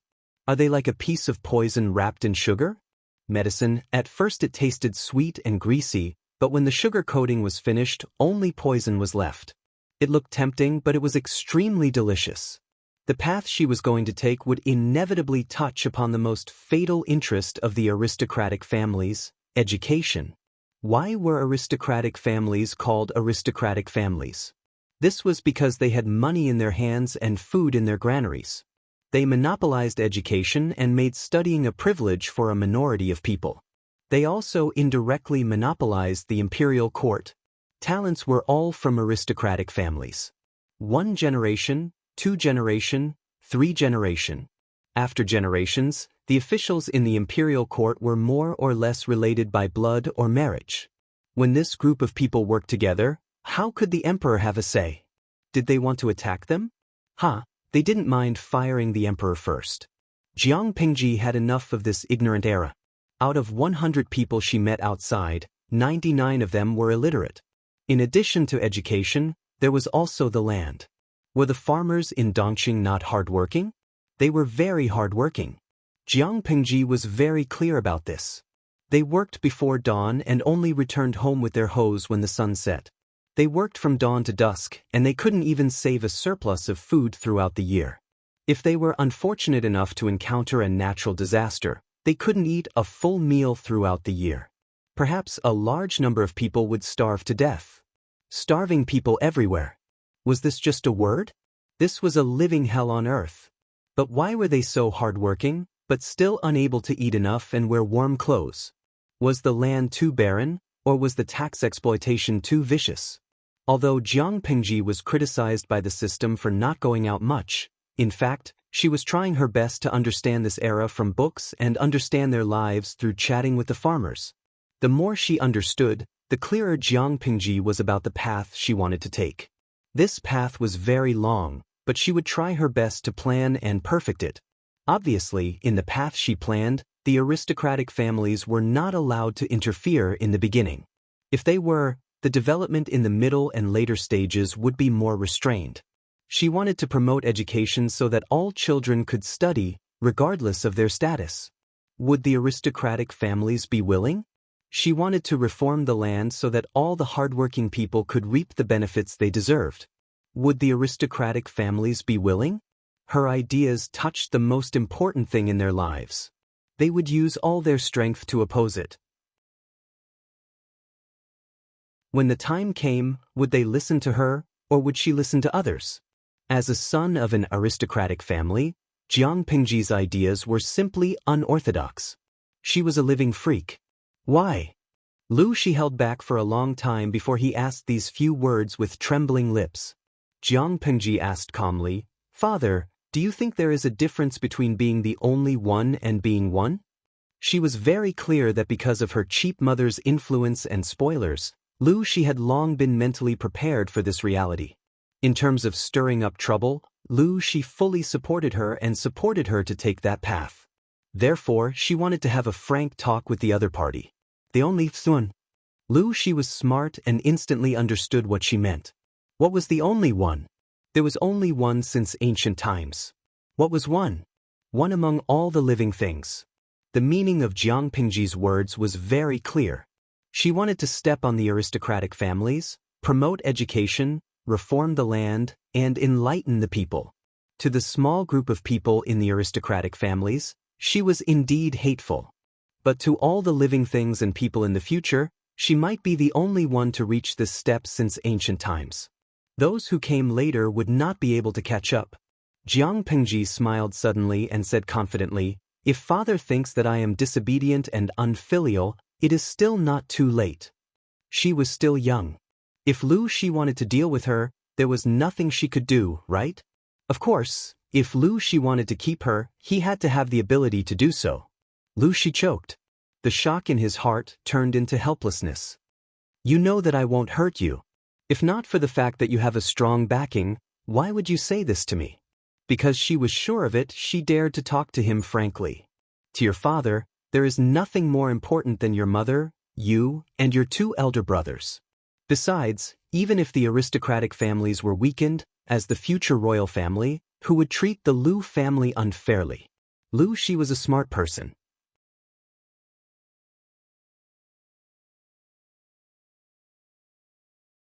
Chapter 222. The words father and son had already been spoken about, and unknowingly, the relationship between the two had become closer. They didn't have to hide things from each other anymore. Lu Shi thought for a while after hearing Jiang Pengji's plan. He said, I know Meng Zhan. He's arrogant and thinks too much of himself. If you use Meng Liang as a hostage and ask him for rice, not only will he give it to you, he might even give you more. Won't he cheat? For example, mixing real rice with fake rice to confuse people? Or setting up an ambush in the transport team? Jiang Pengji was confused. She didn't think Meng Zhan's way of thinking could be understood by normal people. Lu Shi shook his head. 2,000 dawn of rice is a huge sum of money for the people. Even the gentry doesn't have that much money. But for a noble family like the Mengs, it's not even a drop in the bucket. The Mengs have been in Sangzhou for so many years. You can't even imagine how rich they are. Seeing Jiang Pengji was deep in thought, Lu Shi took the opportunity to say, Sangzhou has a lot of land and a lot of people. Not to mention the Mengs during the Xia dynasty, the Mengs have been in Sangzhou for decades after Dongqing was established. Every year, they stole enough money and rice to support 100,000 troops. So, Meng Zhan wouldn't care about 2,000 dawn of rice. According to Lu Shi's understanding of him, he might even generously add another 1,000 dawn of rice. That would be a total of 3,000 dawn. You kidnapped Meng Liang under Meng Hun's name. It's almost impossible for Meng Zhan to do anything to the rice. Maybe he'll even send you new rice. Lu Shi snorted. Meng Zhan wasn't a good person when it came to personal matters, but he was not to be underestimated when it came to official matters. Jiang Pengji understood everything after hearing Lu Shi's words. Father, do you mean Meng Zhan won't do anything to the rice? Instead, he'll send it over openly to show that he's a good man and Meng Hun is a hypocrite who doesn't care about the death of his wife and daughter for some rice? Yes. According to my understanding of him, he'll probably do that. He's good at disgusting people. The person who knew you the most could be your opponent. Lu Shi and Meng Zhan had broken off their relationship. The two families did not keep in touch with each other, and there were many conflicts in private. Lu Shi knew Meng Zhan very well. Meng Zhan was an extremely proud man. He wouldn't condescend himself to fight with a lowly person like Meng Hun. In other words, he didn't care. Jiang Pengji secretly sneered and said, if that's the case, it's really disgusting. If Meng Liang was still alive, the Mengs would have used 2,000 dawn of food to exchange for his safety. Meng Hun would have become the laughingstock of the world and his reputation would have been ruined. Unfortunately, Meng Liang was already dead. If the Mengs dared to use this method to disgust her, she would let them know what disgust was. But then again, he didn't expect the Meng family to be so rich. Their accumulation was so rich that it made people envious. If I had known that he was so rich, I would have asked for 30 to 50,000 stones. Asking for a mere 2,000 stones will only make people laugh at me in secret. Jiang Pengji added unhappily, the Mengs are so generous. I reckon they can take out tens of thousands of dawn of grain without a frown. Lu Shi almost choked on his own saliva. Was his daughter a bandit in her past life? 2,000 dawn should be enough. I'm afraid you can't afford more. Lu Shi said, don't treat the Mengs like a sucker. They won't care about such a small profit. But if they ask for too much, I'm afraid they'll really get angry. How could 2,000 dawn and 20,000 dawn be the same? In Lu Shi's opinion, a newborn calf is not afraid of a tiger. It was a perfect saying for his daughter, who would cause trouble for the Mengs. Not only did she do it, but she also killed Meng Liang and abducted Meng Hun, who had a grudge against the Mengs. How much of a grudge? But thinking about what Amin had said, he could understand. Maybe it was fate. His daughter and the Mengs were born to be incompatible. Jiang Pengji thought about it and asked, 2,000 dawn of grain is just a small profit for the Mengs. What about other families? Lu Shi didn't understand and asked, what? She said, I wanted to use this batch of grain to temporarily suppress the rising price. Father, you should know that the incident in Meng County in Song Prefecture hasn't spread yet. Only a few people know about it. When the whole world knows about it, I'm afraid that Hejian County will be affected. It took less than half a month to travel from Hejian County to Meng County in Song Prefecture. Once the chaos in Meng County spread, the people would naturally panic and it would be normal for the grain price to rise. It will definitely be affected, but 2,000 dong? If you want to make a profit from it, it's a good opportunity. You can easily increase the price by 3 to 5 times. After all, it's a free gift from the Mengs. But it's definitely not enough to suppress the grain price. After all, he was the chief of Hu County, and he lived in this era. His prediction was naturally more accurate than Su Ku and Jiang Pingji's. It's not enough? Jiang Pingji was slightly stunned. 1 stone was 50 kilograms, which was 100 caddies. It was enough to feed a family of 4 for 40 to 50 days. That was still considered enough to fill their stomachs. Many people lived frugally and matched their grains with other foods to last for a longer time. Hejian County wasn't big. Excluding the gentry, there were only about 20 to 30,000 people. Most of the people had leftover grain from the previous year. How could it not be enough? Lu Shi thought for a while and knew where Jiang Pingji's calculation was wrong. Most people follow blindly. To put it bluntly, they believe whatever they hear. Lu Shi explained to her in detail. The reason why I said 2,000 dong is not enough is that the rich families with extra money might buy a year's worth of grain at one time or even longer. But your calculation is based on 1 or 2 months' worth of grain per person. If you calculate carefully, 2,000 dong is indeed enough. Lu Shi sighed and said, you know that every family only needs to buy 1 or 2 months' worth of grain and hold on until the autumn harvest. Even if the civil unrest in Meng County in Song Prefecture is serious, it won't really affect the people, but they won't consider it. If Jiang Pingji wanted to make a fortune with 2,000 dong of grain, it would be absolutely easy. But if she wanted to suppress the grain price, not to mention 2,000 dong, even 10,000 dong would be a stretch. Jiang Pingji frowned and thought about Lu Shi's words seriously. Jiang Pingji didn't think it was embarrassing for Lu Shi to deny her plan. He knew the era better than she did. As a native, Lu Shi had more experience and knowledge about the era than she did. What if there is a purchase limit? Lu Shi was confused. Purchase limit? Jiang Pingji thought for a while and explained. A few days before the civil unrest, the people will be anxious and there will definitely be a fight. Then the grain store will sell 500 dong or 1,000 dong of grain at once to create the illusion that there is an abundance of grain and calm the people. After that, there will be a limit of 100 dong of grain per day, and the weight of each person's grain will be limited. It will be enough to buy for a month. Jiang Pingji thought about it and felt that there was nothing wrong with the idea, so she asked for Lu Shi's opinion. What do you think, father? Lu Shi was speechless.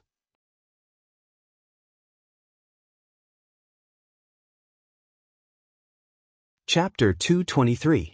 2,000 dong of grain had the same effect as 20,000 dong. What else could he say? Lu Shi asked, daily purchase limit? That's not bad. But what if some people buy the grain repeatedly for several days in a row? Jiang Pingji's aim was to suppress the grain price. That meant that when the prices of other grain stores skyrocketed, she would sell the grain at the same price as usual, or at a slightly higher price than usual. The people would naturally choose to buy from her. Most of the commoners lived a frugal life. If they could be cheap, they would. They would not be extravagant. They were not going to starve to death. It was just delaying the purchase of cheaper grain for a few days. Of course, they were willing to wait. Jiang Pingji smiled and said, as long as we secretly spread the word that the grain store is working for the people's welfare. That's why we insist on only raising the price a little when the grain price of other grain skyrocketed. Under the premise of the daily purchase limit, if some people buy too much grain for several days in a row, the other people will definitely not be able to buy the grain. That way, the people will understand the grain store's painstaking efforts, and the pressure will be less. Lu Shi was stunned by what he heard. He thought that his daughter was inexperienced and didn't understand the world. That was why she came up with the idea of suppressing the grain price with 2,000 dawn of grain. Looking at her now, she was indeed inexperienced, but she had a sharp mind. He only needed to point out a flaw, and she was able to correct it. Not to mention anything else, just this flexibility was enough to make him feel ashamed and admirable. If she followed her plan, the grain store would probably sell a few thousand dawn of grain and win the hearts of the people in Hejian County. She would earn enough money and fame at the same time. Due to the public opinion, the other grain stores would not be able to increase the price even if they wanted to. As long as they could delay until the autumn harvest, the grain price would naturally decrease, and the people would not have to worry about food shortage. But if that's the case, the profit will be less than expected. Jiang Pengji shook her head with pity. She originally wanted to sell 2,000 dawn of grain for 10,000 dawn to trick the gentry families in Hejian County. It seemed that she had to give up that tempting idea. She had too little grain in her hands. It was not enough to play such a big game. If Lu Shi knew what she was thinking, he would not be able to help but roll his eyes. Her current plan was enough to make people hate her. If she still wanted to trick the gentry families in Hejian County, she would not want to live in Hejian County. Cutting one's path to wealth was like killing one's parents. The landowning households could have used this opportunity to clear out the stockpiled grain in their granaries and earn their fill to their heart's content. Because of Jiang Pingji's interference, the market share of grain prices in Hejian County for the next month would be taken away by her. She could not be so shameless. Lu Shi did not know whether to laugh or cry, but he had more confidence in Jiang Pingji. Those who were truly capable, no matter how they started, even if they had a bad hand, would still be able to reach unimaginable heights. There was no doubt that the daughter before him was such a person. Lu Shi smiled faintly and said, "It's good that we can earn it. After all, it's a gift from the Mengs." Shi hu 10 dawn of grain, Lu Meng. Daf of Lu 2 dawn of 6 Lu dawn of Lu, she said. As the saying goes, a pillow comes when you doze off. If the Mengs were really kind enough to send an extra 1,000 dawn of grain, it would be great. 2. Father and 6 daf Lu 2, Lu 2. Shi Lu dawn, Wu 6 dang Wu. The father and son tacitly ignored the expressions on the faces of the Mengs when they brought the food and Meng Liang's body away. That kind of scene would definitely be very beautiful. They wanted to use their generosity to humiliate others, but reality slapped them hard in the face. Meng Hun was a hypocrite? He wasn't. He had guts and brains. He cheated the Mengs of a few thousand dawn of grain, and he even dared to wield a butcher's knife against their baby to avenge his wife and daughter. The Mengs wanted to trample on Meng Hun's dignity, but Jiang Pingji did the same. The development of the troops was very smooth. Jiang Pingji had removed the troublemakers early on. The remaining people, with the cooperation of Meng Hun and Su Ku, naturally could not cause any trouble. Instead, they were assimilated into the life of the troops and gradually accepted the status quo. What was so good about being a bandit? Even the bandits themselves thought the same. The people of the world looked down on thieves like chickens and thieves like dogs. Who would want to be a bandit that was despised by others if they could eat their fill, wear their clothes, and live a decent life? Looking at the money the others received, the bandits secretly laughed at them. What could they do with such a small amount of money? It would be gone after a few meals in the tavern. How long could they keep it? But when they learned that every member of the troops was given seasonal clothes every season, food and accommodation were taken care of by the head family, and the monthly money was freely used, and there were occasional rewards. The only downside was that the training was hard, but it was much better than working in the fields. It was better than bandits like them, who had unstable businesses and lives. So they were tempted, jealous, and angry. This was because they discovered that the rewards were all taken from their stockade. Although they were bandits who robbed houses, their savings were almost zero. The real wealth was with the heads of the families. Bah! I earn my hard-earned money with a knife, but in the end, all the money goes into the pockets of the heads of the families. It's the same as working for the family. These people work for the family and get their own money, while we can only watch others. What the hell is this? It was the same as working for the family. Their work was illegal while the others were legal. Naturally, the treatment was different. Then what do you want? Do you really want to work for this family? Several bandits secretly gathered together and discussed in low voices. Their faces were full of struggle. After a long time, the first bandit to complain said, "I'm afraid of starving. As long as I can eat my fill, save some money, marry a wife, and give birth to 2 fat boys, it doesn't matter who I work for. I can only watch those heads enjoy themselves all year round. I've risked my life and done so many things against my conscience, but I haven't even seen a sow."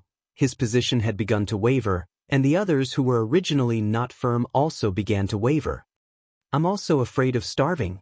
The family of the head of the family is really nice. They have white steamed buns for every meal, and sometimes they even have scallion pancakes. What if we don't agree? Didn't they say they would sell us to human traffickers?" One of them said timidly, "We all know what kind of people those human traffickers are. It's better to work hard and try to be chosen by the head family." Right, what was so good about being a bandit?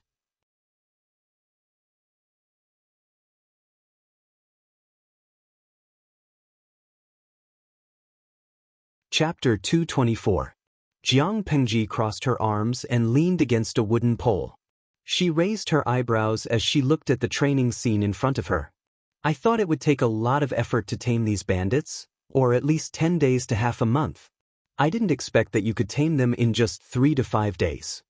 She smiled at Su Ku, who was standing beside her. "They are working very hard." To prevent any possible hidden dangers, Su Ku scattered all the bandits he took in and inserted them into the original troops. However, looking at them now, those who trained so hard that veins were popping out of their foreheads, and it was obvious that they had used all their strength, were actually that group of bandits. In comparison, the original troops were also working very hard, but it was easy to see the difference between them. That surprised Jiang Pengji. Except for a few evil people, most of them are ordinary people. They just want food and a peaceful family. If they had other choices, they wouldn't have taken the risk to become bandits. I only showed them the benefits of being part of the troops. I didn't need to do much else to make them want to stay. In order to stay, they will try their best to show off their abilities. To put it bluntly, whoever gave them milk was their mother. They were willing to follow and work for whoever could give them a good life. Suka didn't need to say much. He only needed to let the original troops reveal a little about their current treatment. When it came to these bandits, no amount of flowery words could compare to the benefits they could get. Jiang Pengji calculated the time in her mind and said, "In a few days, the food from Meng County will be delivered here. We should also prepare in advance. Let's first arrange people to guard the border of Hejian County and Meng County. Let's find out the details of the food team." Suka heard her mention this and frowned worriedly. He asked, "If they deliver the food, how will we take it? The Lus can't get involved in this matter to avoid being suspected by the Mengs. But if we let Coach Meng lead the people there in person, I'm afraid that the food team might be deceptive and suddenly attack. If that's the case, won't it put Coach Meng in danger?" Jiang Pengji laughed and said, "When did I say that I would personally send people to take the food away?" In fact, Jiang Pengji had no intention of showing her face. The more flaws she revealed, the easier it would be for others to use against her. "So, Lang Jun, what do you mean?" Suka's eyes flashed as if he had thought of something. "Bamboo pieces." At some point, she was holding a slender piece of bamboo between her fingers. It seemed to have been removed from an old bamboo slip. "We only need to write down what we need to do at each step and let them carry it out themselves. First, order them to put the food in the designated place, then use the bamboo pieces to lure them to another place, lure the tiger away from the mountain, and then move the food away." Su Ming looked hesitant. "But 2,000 dawn of food isn't a small amount. Even if we send everyone in the army, we might not be able to move all the food in a short period of time. If the Meng family returns to the future and catches us unprepared, what should we do?" Jiang Pengji smiled and said mysteriously, "I have my own plan. Just wait and see." Su Ku. He suddenly felt an indescribable pain in the ass. It seemed like he was the brains of the other party, right? It felt like the roles were completely reversed. A few days later, the weather was getting warmer and warmer. Most people had already put on light spring clothes. The good-looking Langjuns wore flower hairpins and powder, long robes with wide sleeves. When they stood in the wind, they looked like they had ascended to immortality. Jiang Pingji couldn't stand the trend. She still wore no makeup and her clothes were plain and clean. At first glance, she seemed to come from an ordinary family, but if one looked closely at the material of her clothes, one would know that her family wasn't simple. Jiang Pingji sat in a tea house at the closest station to Hejian County. She asked the owner of the tea house to bring her a big pot of tea. Landing the taste of this tea. It must be hard for you to eat it. Qiguan Rang glanced at the clay bowl she was holding and gulped down the tea. He looked at the shabby surroundings and shook his head. Jiang Pingji secretly rolled her eyes. Nothing will happen to me if I drink it. Why can't I drink it? Compared to the delicate tea she usually drank, the big pot of tea was rough and simple.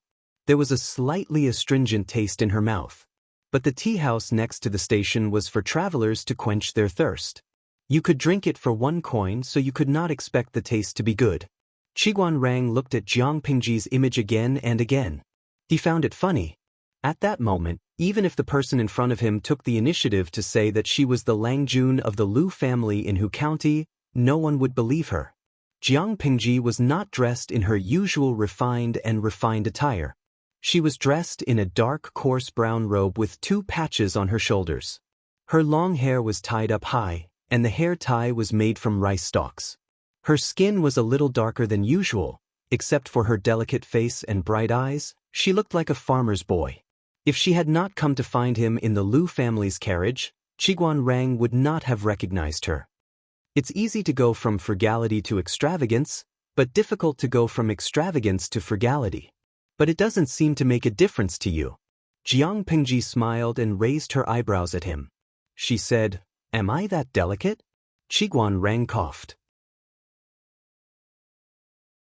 Jiang Pingji said she was not a delicate person, but she said he was. He decisively changed the topic.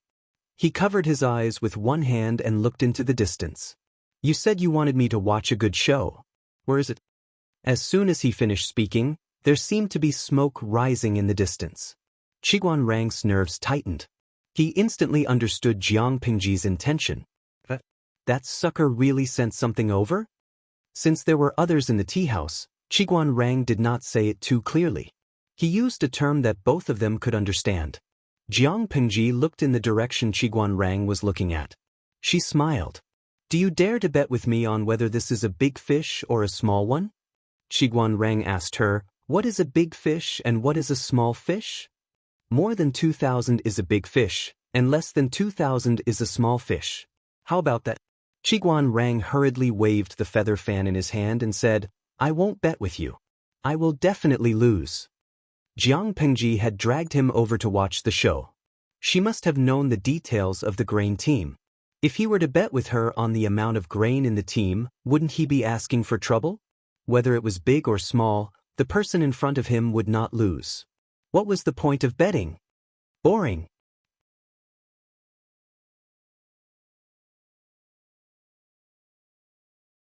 Chapter 225. The grain team transporting the grain was very large, and there were more than 200 soldiers dressed as military officers on both sides of the team. Each of the soldiers was holding a gleaming spear in their hands. Even if someone coveted this batch of grain and wanted to take advantage of the situation, they would have to think twice before doing so. The laborers were sweating from head to toe.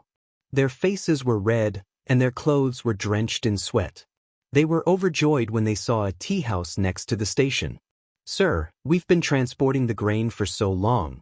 We're all tired. Why don't we rest for a while before we continue?" The leader of the laborers approached them with a smile and talked to the leader of the soldiers who were guarding the grain. They were all made of flesh and blood, not made of steel. After transporting so much food from Meng County to here, the cooks were physically and mentally exhausted. However, the soldiers on horseback were blind and could not see. Anyone who was slow would be whipped. Luckily, Hejian County was right in front of them. It would only take them half a day to get there. Otherwise, someone would die of exhaustion if they continued like this. The leader of the soldiers was the one who had been spared by Jiang Pingji on purpose. He was eager to make up for his mistake by performing meritorious deeds. After receiving the task of escorting the grain, he had been constantly squeezing the laborers' energy and urging them to travel day and night, hoping to rescue Meng Liang as soon as possible. As the days passed, he felt more and more uneasy. He kept feeling that something bad might happen if he delayed any longer. Coupled with his eagerness to perform meritorious deeds, he naturally did not notice the fatigue on the laborers' faces. Even if he did, he wouldn't care. They were just a few laborers. How could they compare to the second Lang Jun of the Mengs? If something happened to Meng Liang because they were too slow, who would take the blame?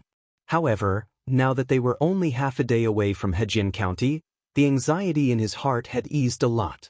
In addition, he also felt a little tired, so he simply followed the leader's words and waved his hand to let the whole team rest for an hour. After receiving permission, the cook leader felt as if he had been pardoned. He hurriedly shouted to the cook at the back of the team. "Hurry up! The tea house is right in front. Let's go there to rest and have a cup of tea." When everyone heard this, they were instantly motivated. The long grain team was like a wriggling worm, slowly approaching the tea house. This tea house often received caravans traveling from the south to the north, so it had seen big scenes before. The lady boss hurriedly put on a smile and greeted a few soldiers who had entered the tea house. The rest of the soldiers found a random place to sit outside. Jiang Pingji saw that the proprietress was running around in circles. Qiguan Rang looked as if he had seen a ghost.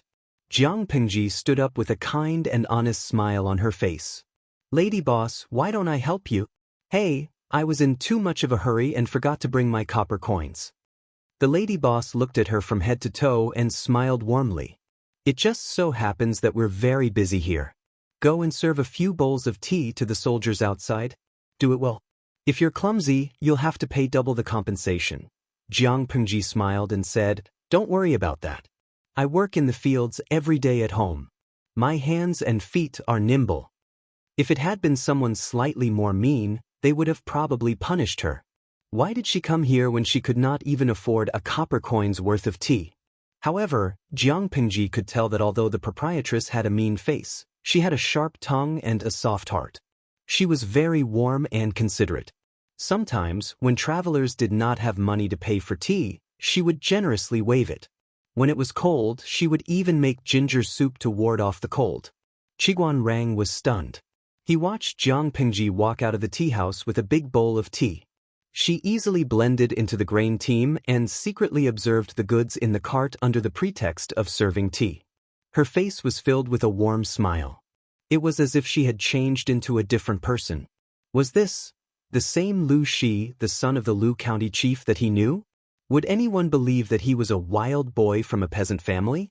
Qiguan Rang was greatly impressed. On the other side, Jiang Pingji had gained a lot.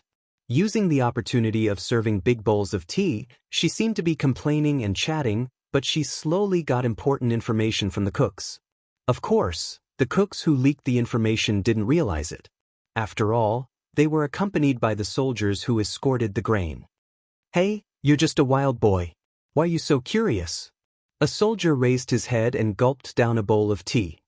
He still felt thirsty and asked Jiang Pingji to bring him another bowl. "Bring me another bowl." "I'm dying of thirst," another soldier smiled and said. He hasn't seen much of the world. It's not a big deal for him to ask a few questions out of curiosity. Anyway, he did not ask any important questions, so he could answer them. Jiang Pingji readily agreed. 2 bowls of tea. Please wait for a moment." Qiguan Rang looked at Jiang Pingji's nimble figure as she busied herself everywhere. If he didn't know that she had an ulterior motive, he might have misunderstood. However, for a noble son of an aristocratic family to go this far in order to obtain information, he had to give it his all. He laughed involuntarily. After an hour, Jiang Pingji, who had not stopped for a moment, finally had the chance to sit down. The grain team had set off again.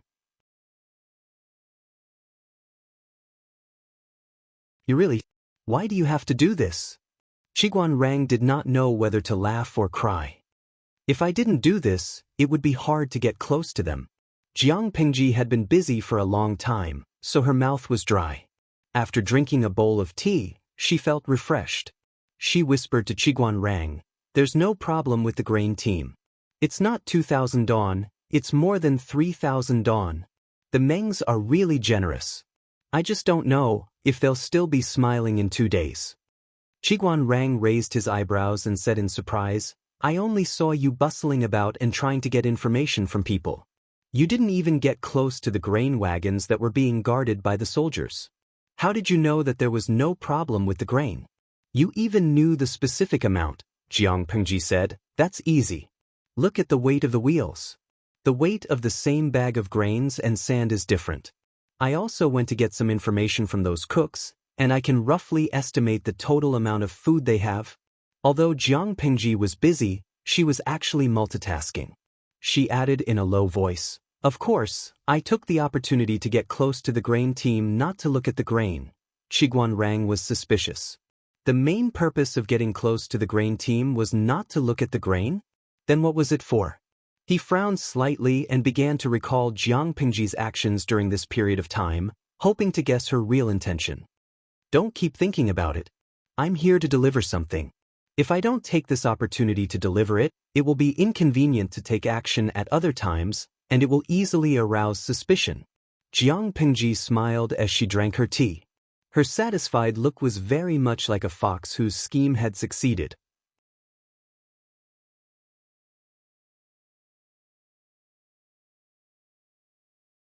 Chapter 226.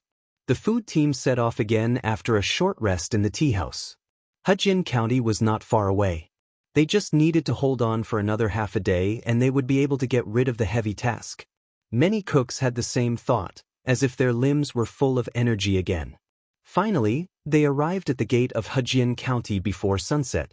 Because of the long queue, the head of the entourage couldn't rush in like before.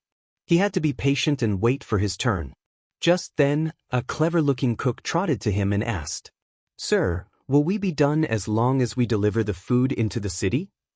The head of the entourage rolled his eyes and said angrily, "Who told you that? Just wait for the order. Don't mind what you don't have to do." If the cook asked him, who would he ask? The food team was huge and attracted a lot of attention along the way. Meng Hun should have known that they were coming. However, he still didn't know what the thief wanted to do. Where, when, and how he would take over the food. The only thing he could do now was to wait patiently for the thief to send his men and hand over the food. As he was thinking, it was almost his turn. The head of the entourage couldn't help but frown as he looked at the towering city gate. Since the guards at the city gate were rotational and the guards on duty today were not the same as the previous ones, they didn't recognize the head of the entourage as the culprit of the murder at the city gate. They only saw the food team, so they couldn't help but feel suspicious.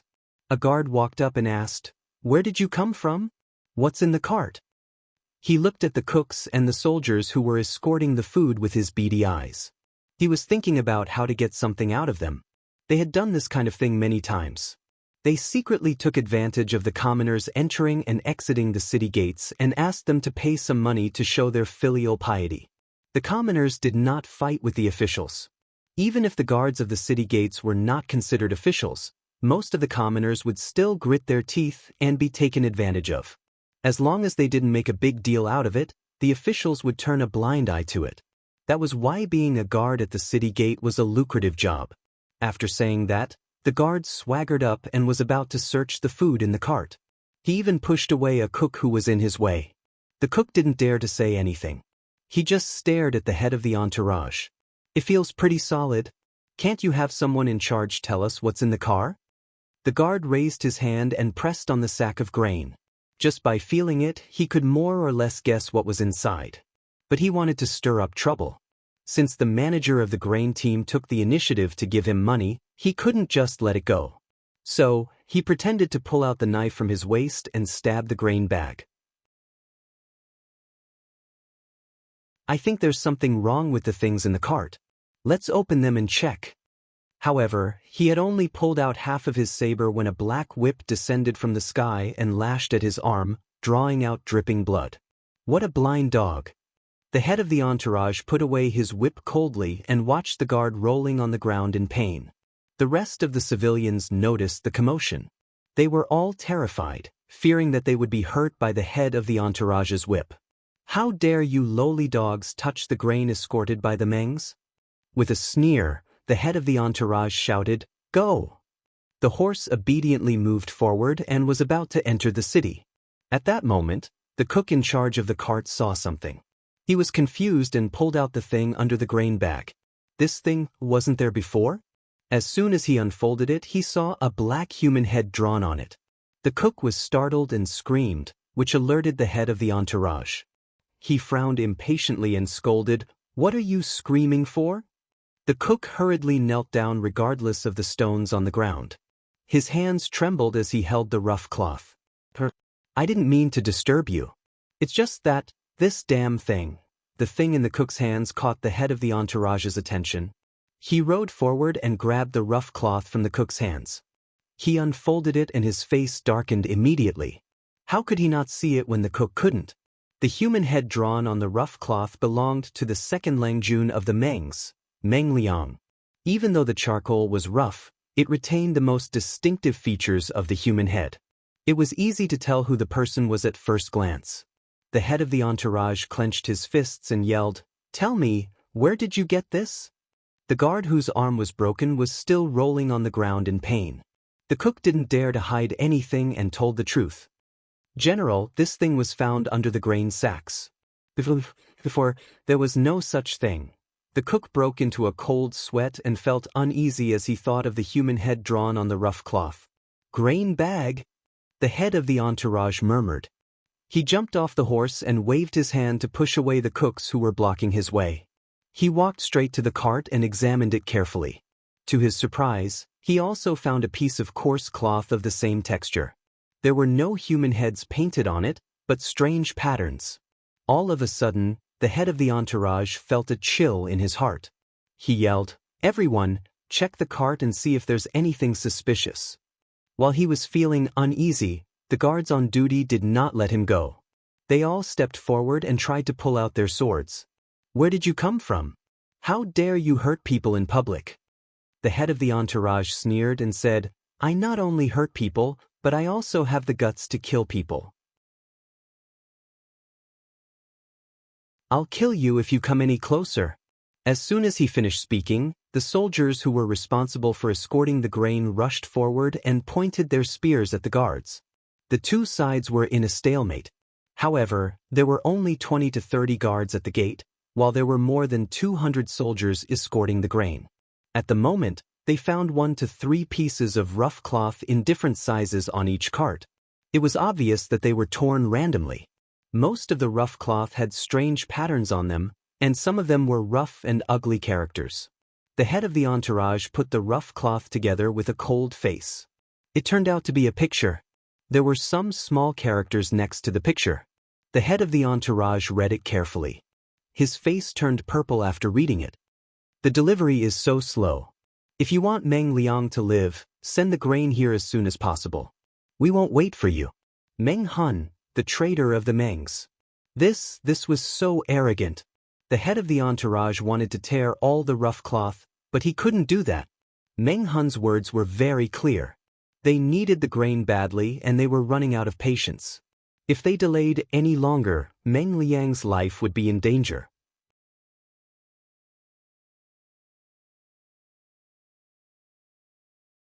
Chapter 227. He forced himself to calm down and asked his subordinate to find an experienced hunter who was familiar with the mountains near Hejian to lead the way. As for entering the city? No way. The location on the map was outside the city, not inside. It would be a waste of time to enter the city. But before that, he had to figure out one thing. When did Meng Hun's men put the cloth on the wagons? Not only was he confused, but the cooks who were responsible for transporting the grain were also confused. To ensure that the amount of grain was correct, they would check the wagons carefully every time they went to a place for repairs. Therefore, it was almost certain that before the last repair, the grain cart did not have these strange coarse cloth on it. The head of the entourage also knew that, so he didn't waste any more time on it. Instead, he looked at all the cooks suspiciously. He asked, "Do any of you remember anyone who got close to the wagons?" That was a tough question. The cooks couldn't help but put on a bitter face. There were too many people who could get close to the wagons. Who could remember? However, one of the cooks was smart enough to ask, "Sir, could it be when we were at the tea house?" The tea house was a place with a lot of people. An ordinary-looking person wouldn't raise any suspicion, but that was quickly denied. Another cook said, "You can't accuse someone wrongly. Everyone was beside the wagons during the repair. How could there be anyone suspicious?" These things obviously appeared out of nowhere. People in that era were afraid of ghosts and gods. They often liked to explain things that they didn't know. The head of the entourage was annoyed. He scolded, "Nonsense! How can you believe in ghosts and gods? Think about it carefully. Who could it be? If no one touched the wagons and left these things behind, then the only reason was that there was a mole in the team." The head of the entourage had basically given his verdict after he came to this reliable conclusion. The cooks all shook their heads. Some of them suspected that it was Jiang Pingji who brought the tea, but it was not a reliable guess. Apart from Jiang Pingji, the owner of the tea house and the waiter also brought tea. Compared to the latter two, the former didn't get close to the wagons. How could they stuff the cloth into the wagons? The cooks looked at each other and became nervous. They were afraid that the head of the entourage would suspect that they were spies. The head of the entourage glanced at everyone, trying to find the mole among them. In the end, everyone looked like a mole, but no one looked like a mole. He had no choice but to put this detail aside for the time being and prepare to transport the food to the destination. It was easy to find an experienced hunter who was familiar with the terrain. After promising a large sum of money, the hunter agreed to lead the way. However, this made things difficult for the laborers who transported the grain. The mountain road was steep and not suitable for the grain carts to travel. Therefore, they could only give up on the grain cart and choose to carry the grain bags on their shoulders to carry the grain up the mountain. However, this mysterious joke seemed to have just begun. Someone found a bamboo slip at the place where the map was drawn. On it was written, "How obedient, but your speed is disappointing. I can't wait any longer. Sending the food to this place is a punishment for your inefficiency." Meng Han, the trader of the Meng family. The head of the entourage's face turned as dark as the bottom of a pot when he saw the bamboo slip and the coarse cloth under it. At this time, a soldier asked him, "Boss, what should we do now?" The head of the entourage was breathing heavily. Although he was not carrying the grain, the mountain road was steep and he was wearing heavy armor. Naturally, he was sweating and breathing heavily. "What else can we do?" "Just do as the higher-ups say." Meng Liang was still in Meng Hun's hands. If they dared not do as he said and angered Meng Hun, he might kill Meng Liang. By then, they would be the ones crying. For the sake of Meng Liang's life, they had to obey. Fortunately, the destination marked on the second map was not far from here. The old hunter told them that they could get there in about 15 minutes. "You're fast this time. But I've already left. It's interesting to see you delivering the grain. But I haven't had enough. I want to see Meng Liang. Deliver the grain here." By Meng Hun, the trader of the Mengs. At this time, the head of the entourage was so angry that he punched the tree trunk next to him, making a dull thud. The old hunter looked at the map and said in fear, "Sir, we can't go to this place." "Why not?" the head of the entourage asked with a cold face. The old hunter's hands were trembling. He wanted to cry but had no tears.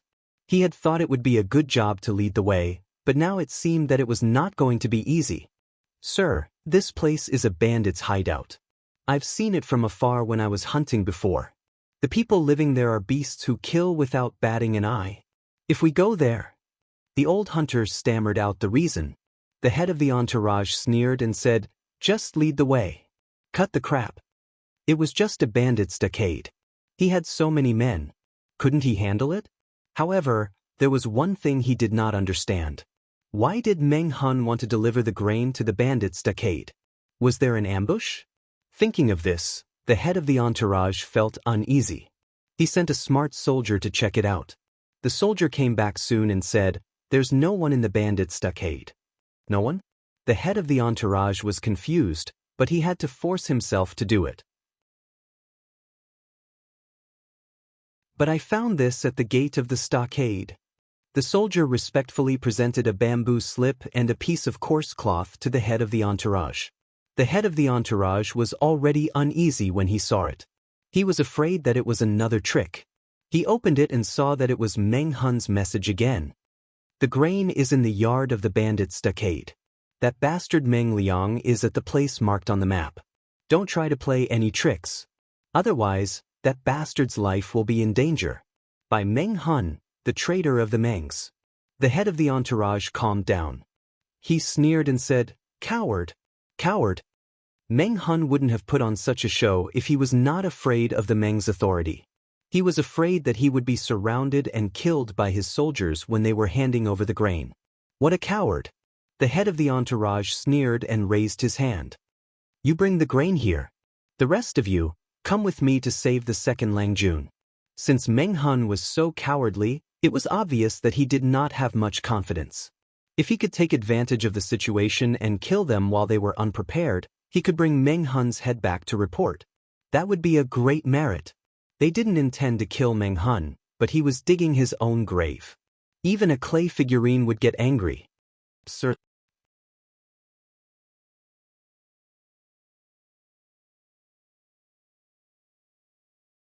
Chapter 228. Qiguan Rang fluttered his feather fan and said to Jiang Pingji, "You're too evil. If that's the case, you've misunderstood me. When have I ever been bad? Who can testify?" Jiang Pingji looked innocent. Even though Qiguan Rang was experienced and knowledgeable, he was choked by Jiang Pingji's shamelessness. Testify? He was the witness, okay? The viewers in the live stream were both heartbroken and laughing.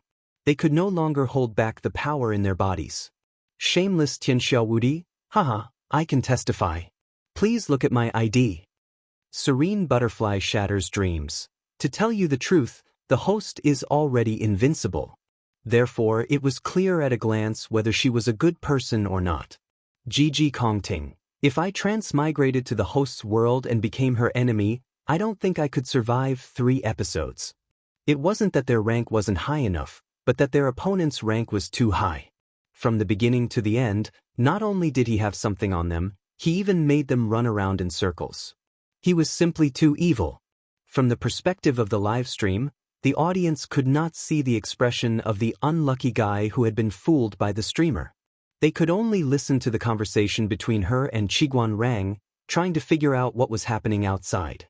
When they put themselves in that situation, many of the audience suddenly felt that the unlucky guy was about to be played to death.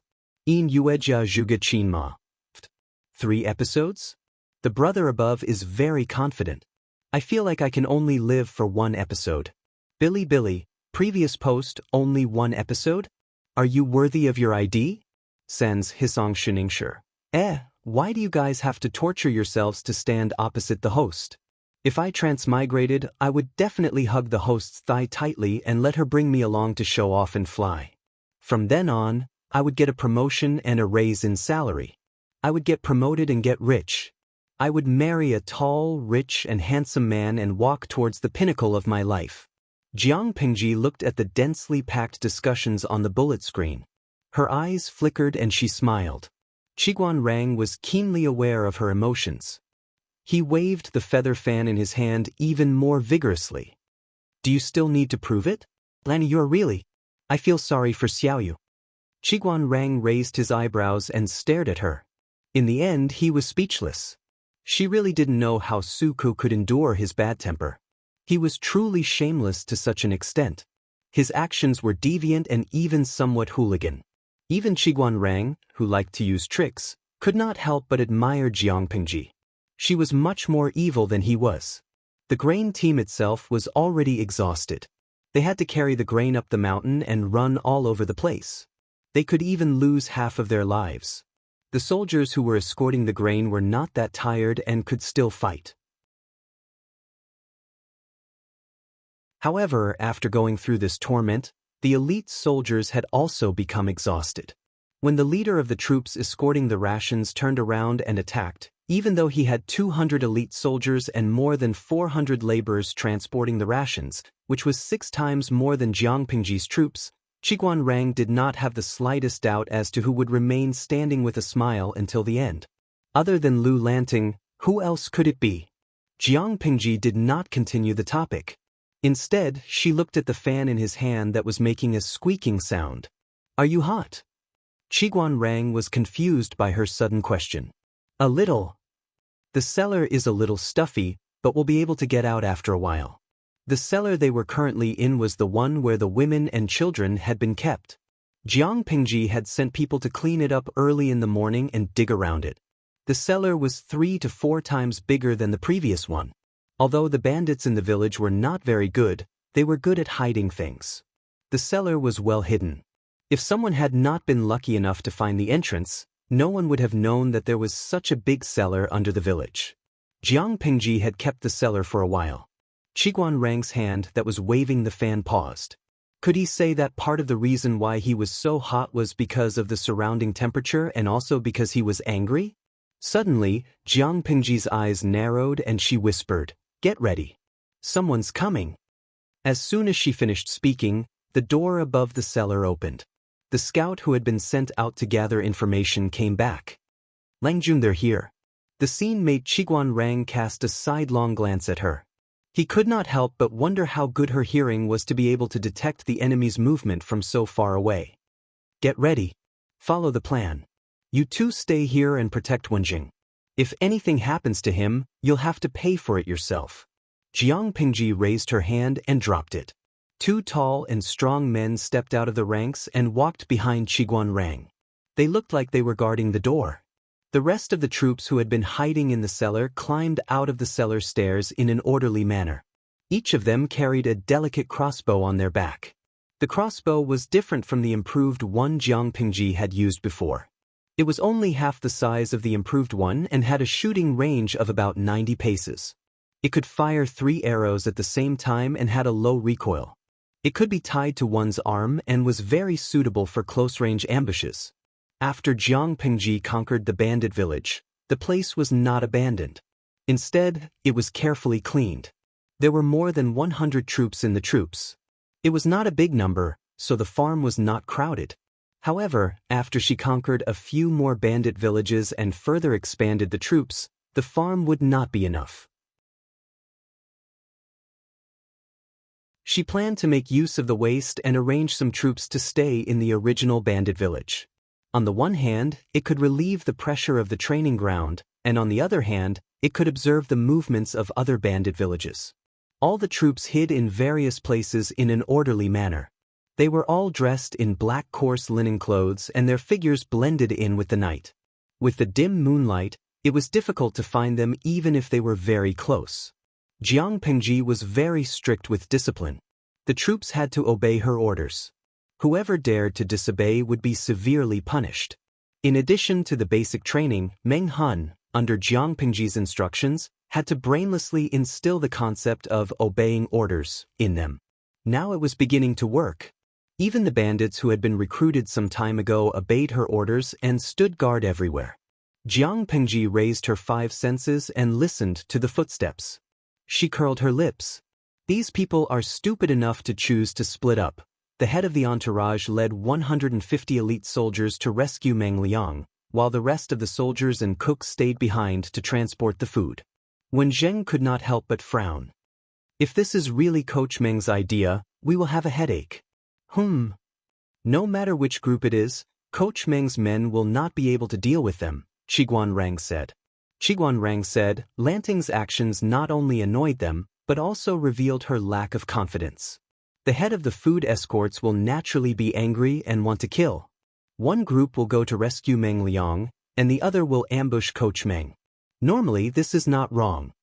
With Meng Han's manpower, how could he steal the food from the hands of 400 laborers and 50 elite soldiers? Even if he set up an ambush, the odds of success were slim. Once the head of the food escorts felt that it was a trap, he could turn around and attack Meng Han from 2 sides. He could easily kill him.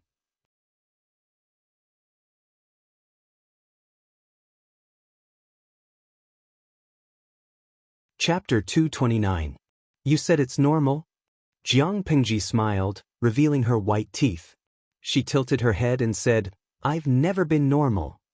Jiang Pingji could not only take down the cooks and the elite soldiers in the shortest time possible, but she could also move all the rations. When the leader came back, he would probably face a second round of ambush. It was all about efficiency. How could a weakling want to play dirty with her? In her territory, she could only do things at her own pace. Qiguan Rang waved his feather fan. Jiang Pingji suddenly asked him, Wenning, when is the best time to strike? Of course we have to wait for them to finish moving the rations and then extinguish the torches as a signal. That's the best time to strike. Jiang Pingji smiled and said, if that's the case, we'll listen to Wenzheng and extinguish the torches as a signal. If that's the case, Lang Jun will have to wait.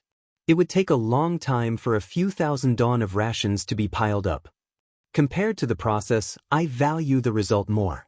Facing enemies that outnumbered them, Jiang Pingji did not act rashly. Instead, she chose to face them calmly. She was indeed conceited, but it did not mean that she was brainless or impatient. On the contrary, she was like the most experienced hunter. In order to capture her prey, she could wait patiently. The viewers in the live stream were also watching quietly. Even though there was only the scene of the cooks moving the rations, the heavy and suffocating feeling of an approaching storm could be vaguely felt even through the screen and in another dimension. They could not help but feel nervous. At that moment, a viewer in the streaming room sent a bullet screen asking her, In Yueja Zhuge Qinma, does the streamer plan to recruit these people? Give me a definite answer so I can be mentally prepared. What mentally prepared? The viewers in the streaming room all knew that Jiang Pingji, the streamer, killed people without hesitation. It was not fake like in dramas where she spat blood or smeared ketchup. It was real. Blood splattered, brains splattered, and heads flew into the sky. The scene was so real that it was frightening. Some of the viewers who could not accept it would vomit after watching it. They would be traumatized by the streaming room from then on. Of course, many viewers who liked thrills would try their best to squeeze in. How could ordinary people in peacetime watch a scene of murder?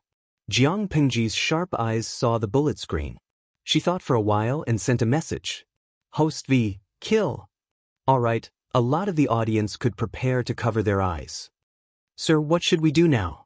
After moving the food, the head cook secretly wiped his sweat and asked the soldier who was temporarily in charge of the elite troops while panting heavily. The soldier held a torch in his hand. He looked around but didn't find anything unusual. Everyone, pretend to retreat. Extinguish the torches along the way, then quietly hide in the houses and prepare for an ambush. The brightness of the torch was limited, and visibility was low at night. Everything outside of the light was still pitch black. They held the torches but didn't find any ambush, so it was obvious that the enemy should be observing them from a distance. As long as they pretended to retreat, put out the torches quickly, and quietly return to the room of the bandit stockade to ambush, they would definitely be able to catch Meng Hun unprepared. Dreams were plentiful, but reality was harsh. When everyone obeyed the order and the torches were extinguished one by one, the viewers in the live streaming channel had wisely chosen to close their eyes. Buzz, buzz, buzz. The thin and dense sound of the bowstring was heard, and the arrows broke through the air. A chill suddenly rose in the soldier's heart. Just as he was wondering where this ominous feeling came from, miserable screams came from all around him. His heart suddenly sank. Just as he was about to shout out the word enemy attack, he suddenly felt a sharp pain as if his flesh was being dug into his arm. He subconsciously raised his other hand to touch it, and it turned out to be a slender arrow that pierced through his arm. They were ambushed, but hadn't they searched the surroundings before and found no trace of the enemy? At this moment, all kinds of thoughts filled his mind, but Jiang Pingji obviously didn't give him a chance to think more. Puff, puff. The first round of volleys had just passed 2 breaths, and the second round came quickly.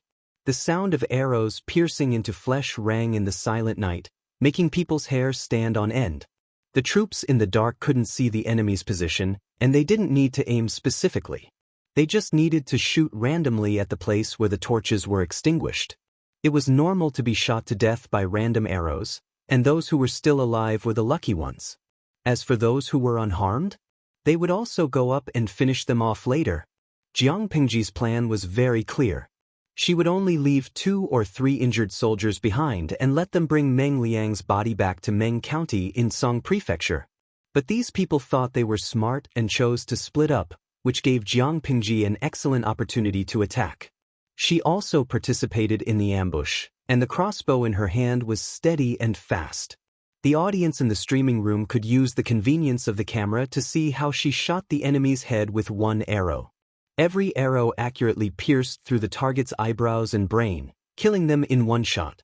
After 10 rounds of volleys, the screams were completely extinguished. Jiang Pingji said coldly, "Those who are still breathing, send them on their way." It wasn't the first time that the troops had killed people, but their limbs were still a little weak. Even those who used to be bandits couldn't kill hundreds of people so easily. It was as if they weren't harvesting human lives, but wheat after wheat. But they were all people who lived with swords and blood, so they didn't dare to hesitate and retreat. They all popped out from their hiding places. Some of them looked for those who were still breathing, while others moved quickly to carry the grain to the cellar. The cellar wasn't far, so they could move all the grain in a very short time. Nongqin belonged to the former group. Her hands were covered in sticky blood, but she was still calmly breaking the enemy's neck one after another. She looked like a Rakshasa ghost, which sent chills down everyone's spine. The bandits even wanted to take a detour. In less than a quarter of an hour, all the grain had been moved. Jiang Pengji coldly twitched the corner of her mouth. "Nongqin, bring me a pen." She casually dipped the tip of the pen into the blood on the ground and wrote rough, blood-red words on a roll of coarse cloth. "Those who go back on their words are the dogs of the Mengs. The Mengs want to use me as a scapegoat to humiliate my wife and daughter. They will be shamed even after death. Such despicable behavior is not worthy of the late Lord Meng.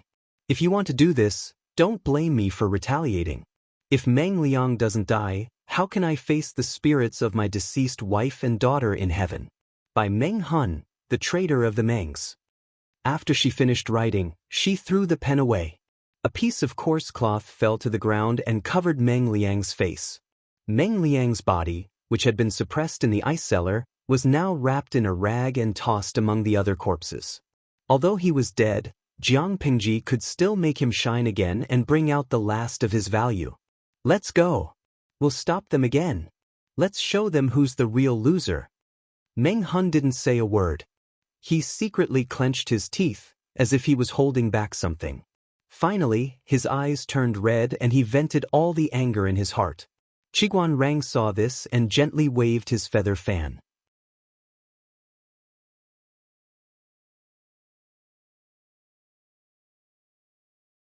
Chapter 230. Bang. He punched the tree trunk with one hand and held 2 pieces of cloth in the other. The head of the entourage was so angry that his liver was about to explode. "Meng Hun, you've gone too far." He clenched his teeth in anger. He thought he could catch Meng Hun, but Meng Hun was still toying with him. Meng Hun only gave them directions to walk around in circles. It was like a monkey's show. "If I catch you, I'll tear you to pieces." The old hunter who was leading the way was trembling in fear. His back was covered in sweat and he shivered in the cold night wind. "Are we still going?" the old hunter asked carefully after the man had finished punching the tree. "No. Let's go back. They're trying to lure us away. They want to take the rations away while I'm not here. Hee, I'm afraid they'll never know that I left someone to guard the rations. Meng Hun is just a stray dog. How can he swallow so much? He must be scared of choking to death." His eyes darkened and a murderous look flashed in his eyes. He didn't even need to think to know that if he kept searching, he would only find more pieces of cloth. It was an obvious trick to lure them away. The purpose was to buy time so that they could take the rations away. "Let's go back and surround Meng Hun." At the order of the head of the entourage, the exhausted soldiers pulled themselves together and hurried on with their sore legs. The old hunter was confused. He was only hired to lead the way. How would he know what was going on with the soldiers? He just needed to lead the way. When he got the promised money, he would never do such a thankless job again. The old hunter muttered to himself as he moved through the forest. He was as strong as a young man in his 20s. As a veteran hunter who had been hunting nearby for more than 30 years, he could move freely even with his eyes closed. He knew when to step and where to step. He knew it would be easier for him to do so. But it was not so easy for the soldiers. The route Jiang Pingji chose seemed to be smooth and without any traps, but it was full of hidden traps. It was very exhausting. The old hunter was already used to it, so naturally he did not feel anything. On the other hand, the soldiers were traveling at night, and the terrain was so rough. How could they not be exhausted? The head of the entourage was eager to kill Meng Hun to avenge himself, so he kept urging them to hurry up. One of the soldiers panted and jogged. "Boss, don't worry. Meng Hun definitely won't expect us to come back." That's right. With so much food, even if 400 people carried it, it would still take at least an hour. How could they move fast if they were carrying the food? Even if we can't catch them, we can still catch up to them. Leader, you don't have to be so anxious. Let us rest first. Hearing that, the head of the entourage's face darkened. He raised his hand and whipped the soldier. The man let out a blood-curdling scream as a long line of blood ran diagonally from one side of his forehead to the other side of his chin. He missed his footing and fell to the ground, rolling down the slope. There was a dull thud from below, and in an instant, there was no more sound. The head of the entourage showed no mercy at all. Instead, he said in a sinister tone, "Speed is the most important thing in war. How can we waste our time for such a reason? Meng Hun is a cunning man. Who knows what other tricks he has up his sleeve? Anyone who wants to rest will end up like him." The other soldiers kept quiet out of fear. They just lowered their heads and held their breaths, afraid that they would be whipped if they breathed too loudly. The head of the entourage snorted and said proudly, "Since no one objects, let's continue our journey and capture Meng Hun alive. As long as we capture Meng Hun and make a great contribution, I'll ask the county chief to reward you. Then you'll have a meteoric rise. You'll have money, women, and status." Tempted by the benefits, the other soldiers forgot about the rising fear in their hearts and suddenly felt a sense of heroism. After a while, the bandit stockade could be seen with the naked eye. There was still light over there. The head of the entourage laughed when he saw it. Pointing at the fire in the stockade, he said, "Meng Hun is such an idiot. He's trying to lure us away and buy time. He didn't expect that I had a trick up my sleeves. I left some people to guard the food. It's not that easy to get the food. If you want to take it, take your life." Seeing the bandit stockade getting closer and closer, the head of the entourage felt excited. He smelled blood in the air, which made him even more overjoyed. Obviously, this was the evidence that Meng Hun had led his men to launch a sneak attack. Maybe he was already wounded and had fled. The old hunter suddenly felt extremely uncomfortable when he was only 100 meters away from the stockade, as if a terrible beast was targeting his vital parts. This kind of vigilance had saved him many times in danger, and this time the feeling was stronger than ever. He stopped for a moment and suddenly bent over and rolled over. The old hunter felt that his hands and feet were numb and weak in panic, as if he would lose his life if he slowed down a bit. His action was so sudden that the head of the entourage came back to himself from his extreme excitement and became serious. "What are you doing?" As soon as he finished speaking, a strange sound came from the back of the troop. Screams kept coming from the back. The exhausted soldiers fell one after another, like rice being cut, one after another. The head of the entourage was frightened by the sudden change. All he could see was darkness. He could not see the enemy at all. It was as if the deadly arrows had come out of nowhere. After only 3 volleys of arrows, only 20 to 30 of his soldiers were left. The rest had been turned into porcupines. TSK? Cowards. The Mengs keep using such useless people. What a disgrace to Lord Meng. Jiang Pingji squatted on a branch. She wanted to shoot some arrows at the head of the entourage, but she did not expect him to be so cruel that he grabbed the corpses and used them as meat shields. A few stray arrows hit the corpses. It was rare to see someone so useless. Qiguan Rank's night vision was not that good. He heard Jiang Pingji's sarcasm and thought she was belittling the enemy. Jiang Pingji patted the trunk of the tree, which made a cracking sound. The troops heard the sound and put their hands to their mouths. They shouted, "Meng Gongyong of the previous dynasty is ridiculous." Qiguan Rang's heart sank. He was frightened by their thunderous voices. The descendants of today are worse than dogs. Someone's feather fan almost fell to the ground. Was it really okay to mock them so blatantly? At that moment, Qiguan Rang could not help but think of the coarse cloth Jiang Pingji left behind. It directly called the Mengs dogs. Jiang Pingji said to Qiguan Rang in distress, "I don't think it sounds imposing. Should I say something more infuriating?" Qiguan Rang was speechless. Wasn't that infuriating? If it were him, his brain would explode. You're tuning in to the Wang Lin's Journey YouTube channel. Don't forget to subscribe and join us on this journey to catch the most captivating stories.